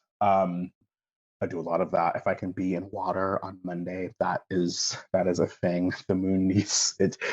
Capricorn's such a dry place, and the moon likes to move. So put me in water, and that will mm, fix any pangs of discomfort. But thinking along the lines of, yes, there is like the moon and how the moon works and what the moon likes, and also there's my moon and how do I do both, right? How do right, I follow the textbook? But then yeah, how do I, right, ninth house of third house, right? How do I follow the theory? But how do I honor the theory? How do I put the theory into practice? And I mm, find that some of the most enriching and enlivening relationships with our planetary bodies has come from my doing that with my own self. I love that. I love this idea of like you taking care of your moon by kind of taking care of yourself. doing that self-care of going to the spa, putting yourself in water, hydrating so that like you can kind of tend to, bring the moon and Saturn together and kind of tend to that Eros part of your chart and of your life. I really love that. And I'm curious if you've like tracked the cycles of the moon in relation to your moon, and if you found anything interesting or surprising. And I say that because, in the conversation I had with the other Cat Moon guest, we were talking about me with the moon in Scorpio Mhm, in my 12th house. And it's like, I don't find it to be a particularly challenging transit, mhm, and I think people could think like, ooh, Scorpio 12th house, that's the moon in fall, that's not good. But for me, it's usually like I'm a very emotional person, and I just during those times, like I'm a little bit less emotional, actually. mhm, Like it's a nice mhm. kind of reprieve of Yeah. emotion, like less emotionality. Or it's like I'm tired and I want to rest and I want to Yeah. be alone, Mhm, and mhm, I would want mhm, to just mhm. like watch shows in bed, and that's pretty benign Well, generally. It's yeah. you know so yeah, I'm curious if like you have any of those kinds of examples of observing the moon in transit and in your life. Totally. So similarly, when the moon is in Capricorn, I'm like, um, and this is I don't know, maybe too personal, but I One thing I'd also love to talk about, I'd love to hear the yeah, personal. I'd also love to talk about your thoughts about Void of Course as deal. well. The the I unfortunately have, like many of us all, have family members who are quite emotionally manipulative, and so I think a part of Mm, my upbringing meant learning how to navigate emotionally manipulative people. mm, And what I find is, if I have any sort of intuitive inkling that you are trying to um, control me in any particular way, mm. emotional is a particular way. I actually find that I am the Jupiterian parts of my nature shut off, Oh, like interesting. non-existent. Like they just go away. 99.9% of the time, when the moon is in Capricorn, some version of that happens, and I Mm, go, I do not feel compassion. In fact, it's not even that I don't feel compassion, it's that I'm refusing to be compassionate. I'm mm, refusing to be generous. I'm refusing to be not even understanding. I understand, and that is a blessing and a curse. But I am refusing to be supportive. And then I go, hmm. And I open my little app and I go, ah, yes. Hello, Looney there Return. she is. There she is. That there's this sort of it's like a sponge holding as much water as humanly possible. Mm, It's when the moon is it's when the moon's in other places that the releasing happens. So funnily enough, for me, when the mm, moon is in Scorpio, all of a sudden right, being children of the late 80s and 90s, yeah. right, we have a really particular relationship with the AIDS epidemic. And I Mm, find myself like clockwork, returning to AIDS literature, mm, film, television. When the moon's in Scorpio, there's something about, and of course that's like, across from my eighth, Taurus in my eighth, but there's something about loss. Like I grieve deeply when the moon is in mm. Scorpio. Then she goes in Sagittarius, and I don't think anything happens. And then she goes into Capricorn, and I'm like, I'm feeling the well has been dried, the Uh, sponge is squeezed. Then she goes into Aquarius. Also, nothing happens. Well, that's actually not true. Work stuff usually happens when the moon gets there. But when the interesting. moon dips into Pisces, I am, I am the floodgates release about any and everything. Wow. And it's, in fact, what's really funny is the moon was in Pisces not shortly, or not that far. Sorry, when the moon was in Pisces, right before the shutdown, I was at a callback for a show called Ragtime. And sorry, one thing to understand about me with the moon, with Mars, I'm sorry, with the moon in Capricorn, is that with me, I am very much someone who will not emotionally fall apart Mm, until all of my responsibilities are covered. Yes. So if like let's say my house burned down and the police were coming, but we still had to do this podcast episode, Mm, I would be here. I would mm, be calm and collected. And if this was the only thing I had to do for the day, as soon as you said, "See you later, my friend. I'll talk to you on the flip side," hit the leave meeting button, then my body will let me release, which I feel like speaks to my Moon Mars opposition. They keep some of the fouler parts of their natures in check. mm. If you do this thing, then you can do that. If you do that thing, then you can do this. In regards to oh my gosh, lost my train of thought.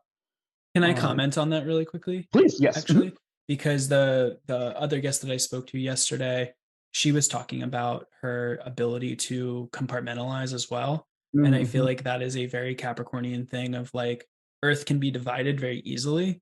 Mm-hmm. And I think about my own fire moon, and I'm like, how do you divide fire? How do you divide Mm-hmm. water? Like you could Mm-hmm. do it, but it's like humans have created fences and we've Yep. parceled land and we have this systematic, we in the West, Y'all. y'all, yeah, I'm trying to get away from using the word we, because I know it doesn't, I don't want to speak for other people, but yeah, like I think about my fire moon and my inability to compartmentalize. Like Mm-hmm. whatever is happening, you're gonna kind of see it. Yeah, yeah, yeah. And I'm kind of like almost a little jealous of the Capricorn moons who are like, this is the time to work. And when I go home, then I will feel my feelings because I Mm-hmm. do think that there's a part of me and my cap stellium, I think that's like, oh, that would be really nice to be able to do. But I Mm-hmm. also know myself and I know I would just choose to never feel my feelings if I Yeah. didn't have to. Yeah.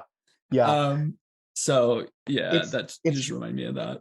it's very much, I think, a subsistence response. It's again that I think when I think a Capricorn moon's need desire to come, or not, maybe not even need, but I think their reaction to, I don't know, and this is me personally, but like I will hold off emotionally regulating if other stuff needs to get done. Not Mhm. particularly because I'm so like work oriented, which is right, a Capricorn, uh stereotype, but it's more that other people are counting on me and I can't let them Mm. down.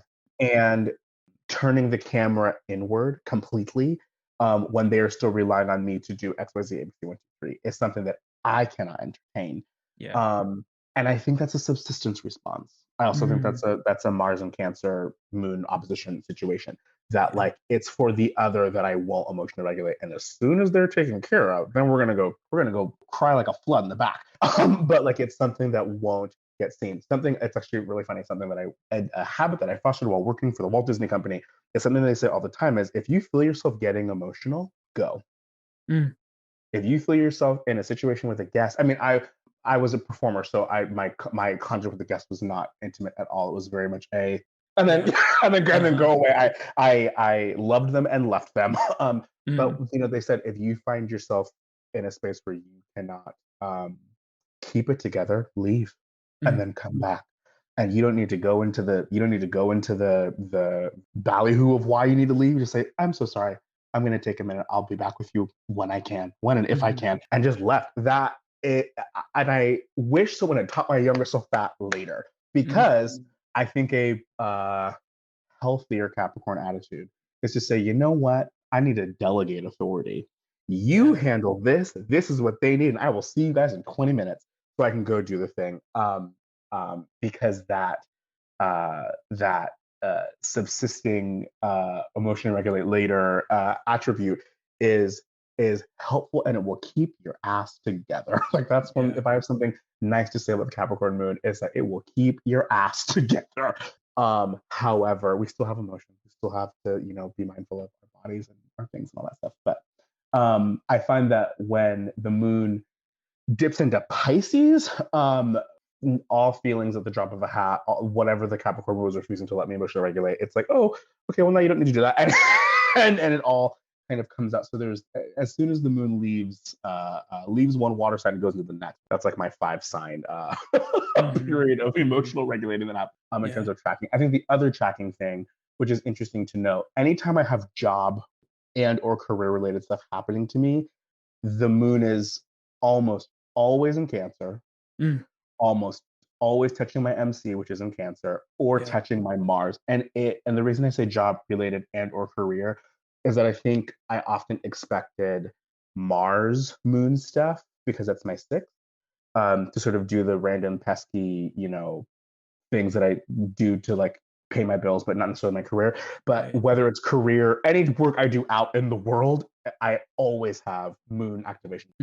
That's so interesting. And Mhm. what's your experience of the void of course moon? Like what definition do you use for that? And how have you seen that work in your life? Yeah. So to be completely honest, when I'm being absolutely lazy, when I'm feeling absolutely lazy, I will use the Hellenistic definition because it's the best Mm, one, which is to say the moon not talking to anybody for 30 degrees. right. But for the most part, when I'm needing to be more specific, I will absolutely use the medieval definition. And for me, fun May I fact. ask you to clarify what is the medieval definition? So sorry, yes. So the moon not making any application for 13 degrees Okay. is what I will work with when I am not being lazy. Which is to say when people have not. That's the definition I use when people are asking or soliciting my astrological services. But something that I find interesting with the void of course moon, if we want to jump back to that breathing analogy I had, that Hmm. I find that for the most part, void of course moon. Well, actually, nix that. A million years ago, which is to say last year, around Aries season, I Sure believe. felt like a million years ago. It really did. It really, really did. I wrote an essay called "So Much Yummier," Mm, where I talked about Catwoman in Tim Burton's Batman, who is my amazing. favorite Catwoman, hands down. And here's why. Because she is what Jack Halberstam calls a shadow feminist, which Okay. is essentially a shadow feminist is someone who completely disregards, and in Catwoman's instance completely disregards the mother daughter relationship in Mm, order to be woman on her own terms. yeah. um and it's really interesting. There's a whole, if you want to read it, it's great. I mean, I think it's great, kind of biased obviously, but one of the things that I think is interesting, and what I think that has to do with the void of course moon in particular, is that if we are describing the feminine by what is not masculine, Mm, then femininity stays within this boundary of, rather this aim, it stays within a masculine logic. And mm, something that Jack Halberstam poses is what happens to feminism when we decide to be unwoman, mm, which is a really interesting thing. Anywho, I find that, and I'm curious about, someone should do a more intense study of this. This is just a hunch, a Mercury and Sagittarius hunch. But there's something I think about the moon when the moon is void, and this idea of how do I become by unbecoming mm, on my own terms? mm, How do I be more than the moon as matriarch, the moon as nursemaid, the moon as caregiver, or as mother, the moon as da, da, da. When I am left to my own devices, as opposed to concretizing everything else in the goddamn sky. mhm. What am I left? Yeah. And I think that is very, very interesting to me. Yeah, that's very interesting to me. There's something about Selena Kyle, like Michelle Pfeiffer, Selena Kyle, Catwoman, that I think speaks to, uh there's something about Selena Kyle, Batman Returns, and that particular Catwoman, which also, like, just to be I'm a closeted, not really closeted. I am a comic nerd. Um, Mm, that particular Catwoman uh, goes to great lengths to divorce itself from canon mm, in a way that every other Catwoman does not. Um, interesting. but there's something so alluring about Michelle Pfeiffer's Catwoman that's just, in a true queer art of failure sort of way, that she is not a hero, she's not a villain, she's an anti-heroine, and Mm. she rejects the notions of feminine success, which is to say being a mother, being a daughter, being a wife, and um quite literally combats the sort of Trumpish exploitative success character herself. And it's just, anyway. Yeah. Yeah, I love I'm not super into comics or into Batman or what have you, but I do love the character of Catwoman because I do feel like her morality is truly gray. Mhm. And when you meet her character, I feel like I have the most experience with the Anne Hathaway character. Yes. Oh, and let me tell you something. That scene when she's up in that cafe and she said the police are coming, and then she just starts screaming. I was like, my bitch, Yes. right there. We Yes. love Anne Hathaway's Catwoman. Yeah, but like we know that her heart is good, Mm-hmm. but her actions, her morality does feel truly gray. Like you do not, I feel like for myself, I don't know hmm, where she really falls. And maybe that's some type of lesson in the complexity of the world because she is they're all complex characters, but she really embodies and emphasizes the complexity of morality and what it means 100%. to be someone who steals but also helps and It's almost like heroes are growing up, right? We might even actually take the growing up uh, idea and take the opposition from the 10th to the fourth and the hero and the mm, villain. Hero lives on this pedestal in this place of praxis in the 10th, and mm, the villain, which is so funny because if when you look up the word villain, and etymologically, I mean, it actually comes from the word, the country folk, the villa, these poor people, mm, and the fourth house, that they're there. But then there are characters like Selena Kyle that live in the first and the seventh, mm, that live, which is again, it's still an opposition, but not, but a lateral relationship yeah, that, um, that they are not. She is superseded mm, good and bad and is looking at something else.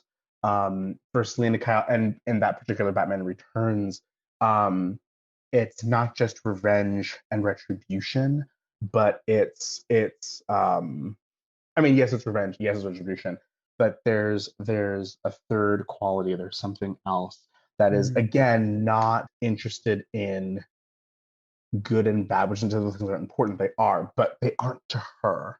mm, That it's like destructions as a means of justice, which mhm, is fascinating to me. mm. um and also feels kind of void, of course, Mooney to me, because the textbooks say we shouldn't do anything for void, of course, Moon, because it will not come to pass.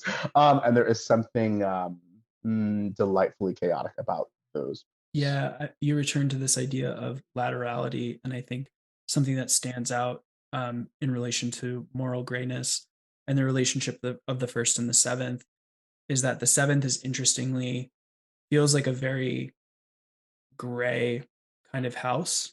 It Mhm. is the other, but it's the lover, it's the business partner, Mhm. it's the enemy, it's the open Yeah, enemy. It's like it's not just the lover, which it can sometimes be just boiled down attributed to to. It's this kind of confluence of all of these different kinds of others that can 100%. be And I think what's really interesting about Catwoman in most of her iterations, not all of them, but most of them, is that um, she plays all of those seventh house roles for mm, whatever she needs to. If we're talking about the moon and incorporation and release, right? It's almost as if the seventh sits in between that. What am I incorporating for? What am I releasing? Because like what is propelling me to incorporate a release? And in order to incorporate easily, right, she befriends Bruce Wayne, mhm, right? In order to release, she denies Batman. Batman quite literally says, "You can have the perfect life with me. We can be married. We can go off somewhere. Don't kill this guy." And she says, quite literally, fuck you and this marriage proposal. I'm killing this man, and she does. Which isn't to say that I'm like, of course, condoning murder. That's not what I'm saying. But it is interesting, this idea of this. Speaking of Saturn, this idea of death and destruction as a means of restorative justice is a fascinating theoretical concept. Mhm. I feel like there's a astrology of Batman lecture coming out. Yes. I'm Yeah. reminded of Bane as well. Bane, that character Yes. is also destroying to set things. I mean, Ra's al Ra's al Ghul. Ghul. Uh-huh. There's all of this idea of destruction as a way of getting back to zero, kind of. Mhm, mhm, mhm, mhm. Which begs the question of, is Batman in some sense an immoral character because he's Mm, allowing the perpetuation of corruption? totally. Yeah. Well, because there's this whole, that's my, and this is my like one thing about like queerness as it relates to storytelling that is interesting to me is that, right, like the 90s was a time when like all villains were queer coded in some way. I'm thinking, of course, of Mm, Scar and him from the Powerpuff Girls, and mm. Miss Trunchbull, and all these Oh figures. my gosh. And Yeah. and what's really interesting to me about queer, I mean, even if you think about like Game of Thrones, right, or not that Mhm. any of them were villains or heroes per se, but just like queer, without getting into the weeds of it all, there is I am disappointed in representation Mm, and very interested in presence, which is to say, queer representation is good, is great, and we need it. And also, it's a double edged sword, mm. because if you represent but have no mindfulness of presence, then you're just being abusive and exploitative, right? Right. Then you're just checking the box that we have a gay, we have a black, we have um, and now the age, Capitalism has just absorbed and eaten these quote unquote alternative identities as a yep, way of monetizing them and selling products and what have you. 100%. It is the scam of identity politics. Mm, Um, and and but presence is really fascinating, because presence, like, we're representation, when we say that, we often are talking about positive media representation, right? Um, but presence is so interesting to me because it means that you have to, within the narrative itself, you have to encounter and entertain um, the affect that this other identity has in the space that it's mm, in. And the presence of, like, I personally, I have no issue with black characters dying as long as they're given free range of expression. I find mm, that when that happens in a story, for example, that more often than not, they're not heroes and they're not villains either. And I mm. think that's a good thing. I think growing up is great, in that you get cachet and you get what you need. However, it absolutely limits your range of expression as a Yeah. human individual. It absolutely limits it. I think about, Beyonce, and I think about how, people, a lot of black people in particular, will like rep her because she's great and she's in our community. Da, da, da. Mhm. However, the amount of personhood we get to see from her or be able to Mm, do because of the pedestal we put her on is so limited right. compared to other times. As far as that, how this relates to queer people in storytelling, right? As soon as you make someone a hero or a villain, you deny them their humanity because they can't, they have to act within very specific parameters. Some of those times those parameters are based on good, right? Mhm. There's a reason that Batman doesn't kill people because he's a Right. hero, right? There's a reason Superman doesn't kill people, he's a hero. Same Mhm. thing for villains, right? That you fall under a very specific code of whatever. And so when we see, when we see villains do something good, it feels like we break this loop, this cultural loop, this cycle for a bit. But to quote Stephen Sondheim, presence means that witches can be right, Mm, giants can be good. You mm. decide what's right. You decide what's good. Just remember, someone is on your side and someone else is not. And that is really, especially with storytelling, which is something that I care deeply about. Yeah, I love that, and for some reason, I wanna go back to, the consideration of the Void of Course Moon, and because I feel like it ties in somehow to Hmm. this. Maybe it doesn't, but I'm reminded of something that William Lilly talks about in Christian astrology, which goes back to at least Benatti. I'm not sure if it goes back further than that, but there's this idea of the void of course moon being mitigated in the signs of Jupiter, as well Mm. as well as in the sign of Cancer and Taurus, where Fascinating. the moon has domicile rulership and exaltation rulership. And there's something about this relationship between Jupiter and the moon, um, where like they kind of take care of the moon in those signs, Hmm. mitigate the loneliness, kind of like that spa experience of like you've worked so hard, like I have all your things for you, take care of yourself. And I do think that there's something important about allowing the moon to have rest, to have those Hmm. times where she doesn't have to connect, she doesn't have to carry, she Hmm. doesn't have to breathe in someone else and breathe out to someone else. She can Hmm. just exist on her own terms, and have those times of rest and reprieve. So I just wanted to mention that because I do think that that's an interesting consideration in relation to void of course, like what it can mean for the moon to be in those signs when she's not applying to another body within orb. 100%. And it also, I think, like, to kind of bring it back to like spiritual practices and astrology, is it also, I think, thinking of the moon in that way, um, can lead, has led, might lead to ways we can think about relating with the planets that are significantly less transactional. Which Yes, I I love almost feel, this. which I feel a little silly for saying, because I know earlier I was like, put a demand on the promise, which But is I which. think that to go back to that, I you mentioned that to me in our consult that you gave me, Mhm, and I felt like that was something I needed to hear. I mm, think that mhm, there's something I needed to hear about, and not everybody needs to hear that or relate to those bodies in that way.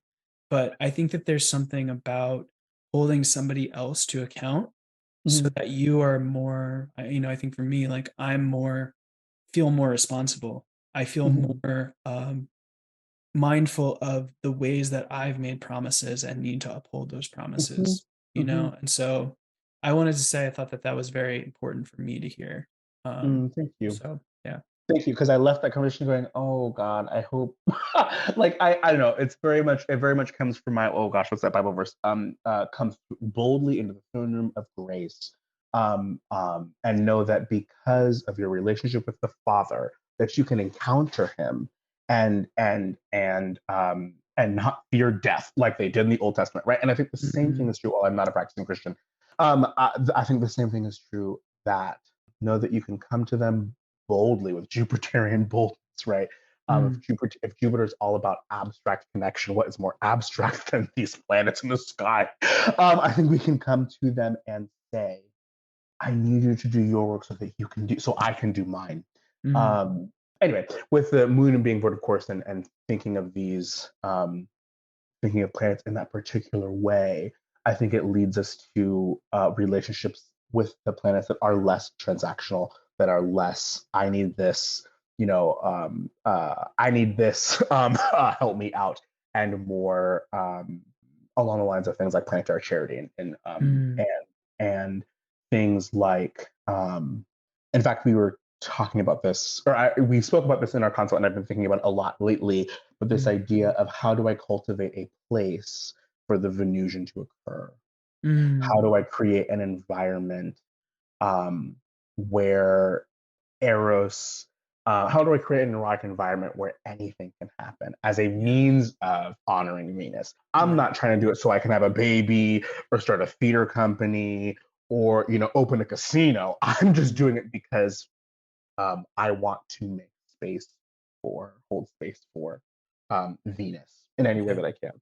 I want to make space for Jupiter, right? I want to make space for, these planetary figures in my life that I would like to be in a relationship with. And I think that, I'm a firm believer, and this comes from Julia Cameron's, The Artist's Way. I'm a firm believer in when you take one step toward them, they take a Mm. million steps toward you. I Yeah. sincerely believe that. Um, all you need is two titties, a bob, and a dream, and they will show up. And so yeah. Amazing. I think it would be great to close our conversation with a bit of a short discussion about where you've seen the moon show up in art or in myth. Like you've absolutely exhibited in this conversation that you're a bibliophile, you love books, you're a professional musical theater actor. Like how has the moon showed up for you in literature or in art? And how has that helped you understand and experience the moon and the moon in the sign of Capricorn? Something that I was going to give this as context because it'll make what I'm about to say make sense. But Okay. the so I was born under a waxing. I was confused with two waxing crescent moon. And the first time I had ever had that explained to me was by the incomparable Cheney Nicholas, Mm, and she explained the moon phase cycle as a seed, right? So the new moon is this seed in the ground. It's full of potential and it's just ready to do something, right? It's giving cardinal energy. It's giving, my cat when I'm playing, with a little feather toy and it's wiggling its butt before it, jumps off and gets the feather. Um, the crescent moon, this stalk bursts forth and it goes, oh fuck, I was buried alive and I need to get the mm, fuck out of here. mm, And so it's digging through all of this earth and this soil until it can reach air and light and the sun, and then it of course changes phases. And a story um, that I find myself coming to all of the time, it's actually one of my favorite fairy tales, is the Brothers Grimm's Cinderella. In this particular iteration, the father goes to market and he asks his family, "What do you want? I'll bring it back to you." And the sisters ask for dresses, and the mother asks for food, and Cinderella asks for the branch of a hazel tree. And so her father breaks off the branch of a hazel tree, hands it to her, and she goes into the forest and she cries over this hazel tree until it turns into this handsome tree. And the spirit of her mother comes from the tree and says, "What child? Specify. Opportunity is not a lengthy visitor, and good fortune, like bad, comes when least expected." mm, Um, and then she says, "Do you know what you wish? Are you certain that your wish is what you want? Do you know what you want? Then make a wish, ask the tree, and you shall have your wish." mm, And Cinderella says, "Shiver and quiver, little tree, silver and gold throw down on me. I'm off to get my wish." And a gold dress and silver slippers are thrown into her hand, and she runs off and goes to the first ball.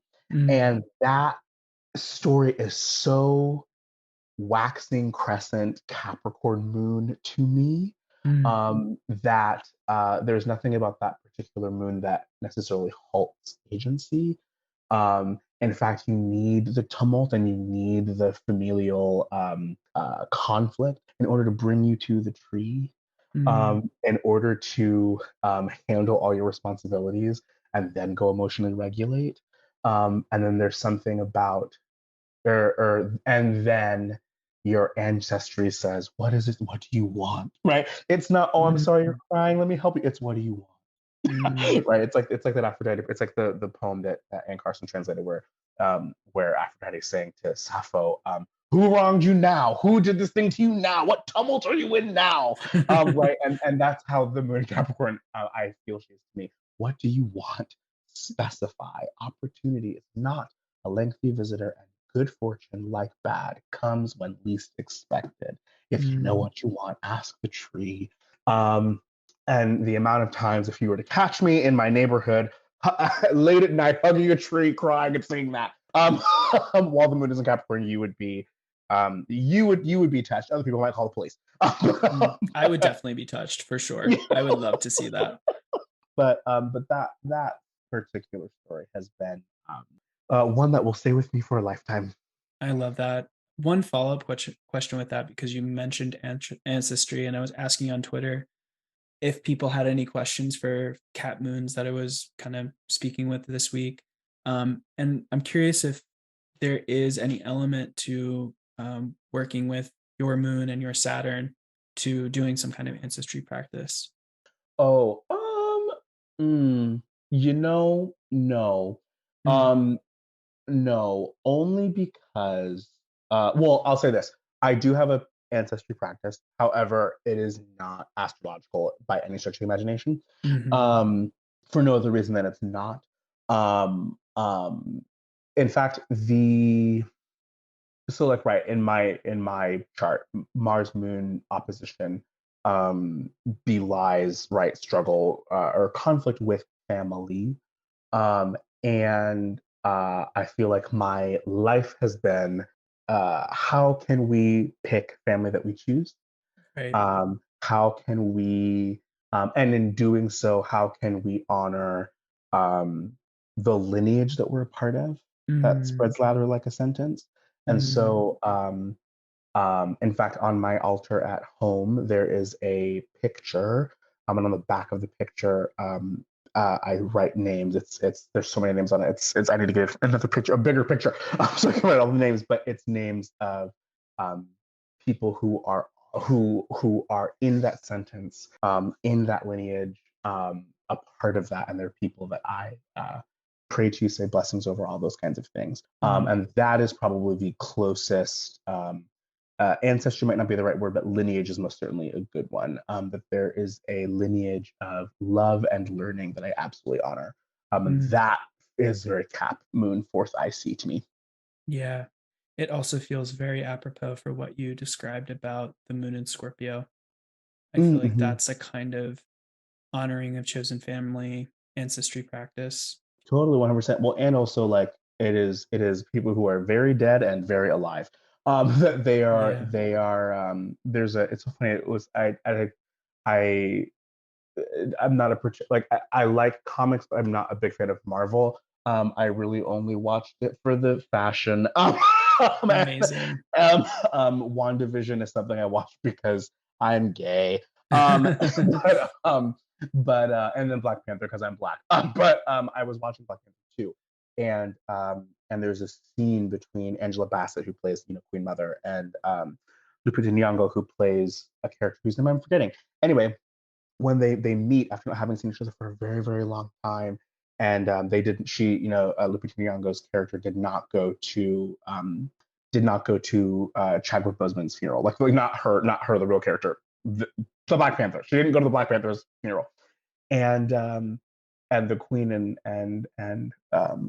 I think her name is Nakia. The Queen and Nakia are having this conversation, and the Queen says, she says it was Nakia says it was too hard for me to go. Mm. That going felt too totalizing. It felt too significant or it felt like it would really ring in the end. Mm. And what Angela Bassett said that just Tom was like, at 11:30 in the back of a theater in San Diego. What she said is, remember where you came from. Death for us is not the end. Mm. And that um, I love that so much, Yeah. for someone who does believe in the ancestral plane and all those kinds of things. Mm. And so, anywho, again, a rich sentence that spreads laterally and does not end. It's a Absolutely. run. It's a run-on sentence, no period. Absolutely. Yeah, let's keep the punctuation out of it for Yes. sure. Um, yeah, are there any final thoughts that you have? None. Anything that you want to share about the moon? No, okay. None. I have. I Wonderful. have. I have all vibes and no thoughts. After 2.5 hours, I think Yeah. that's about right.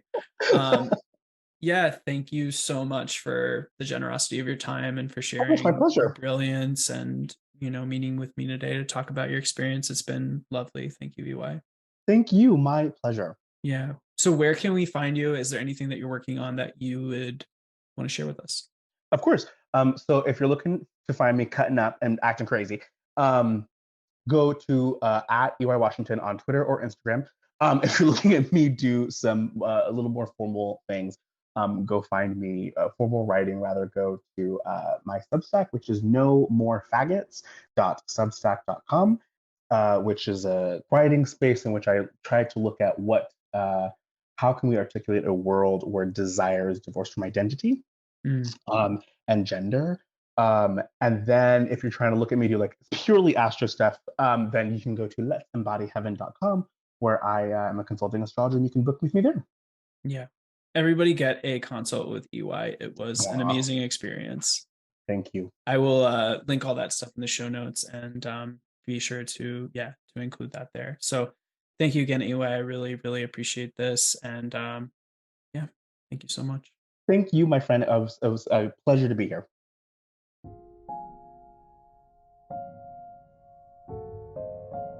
Thanks for listening to the show. I'll see you next time. To find a transcript of this episode, please subscribe to my Substack, which is linked in the show notes. And please subscribe to the show on Apple Podcast or Spotify. You can also find me on Instagram and Twitter. See those links in the show notes as well.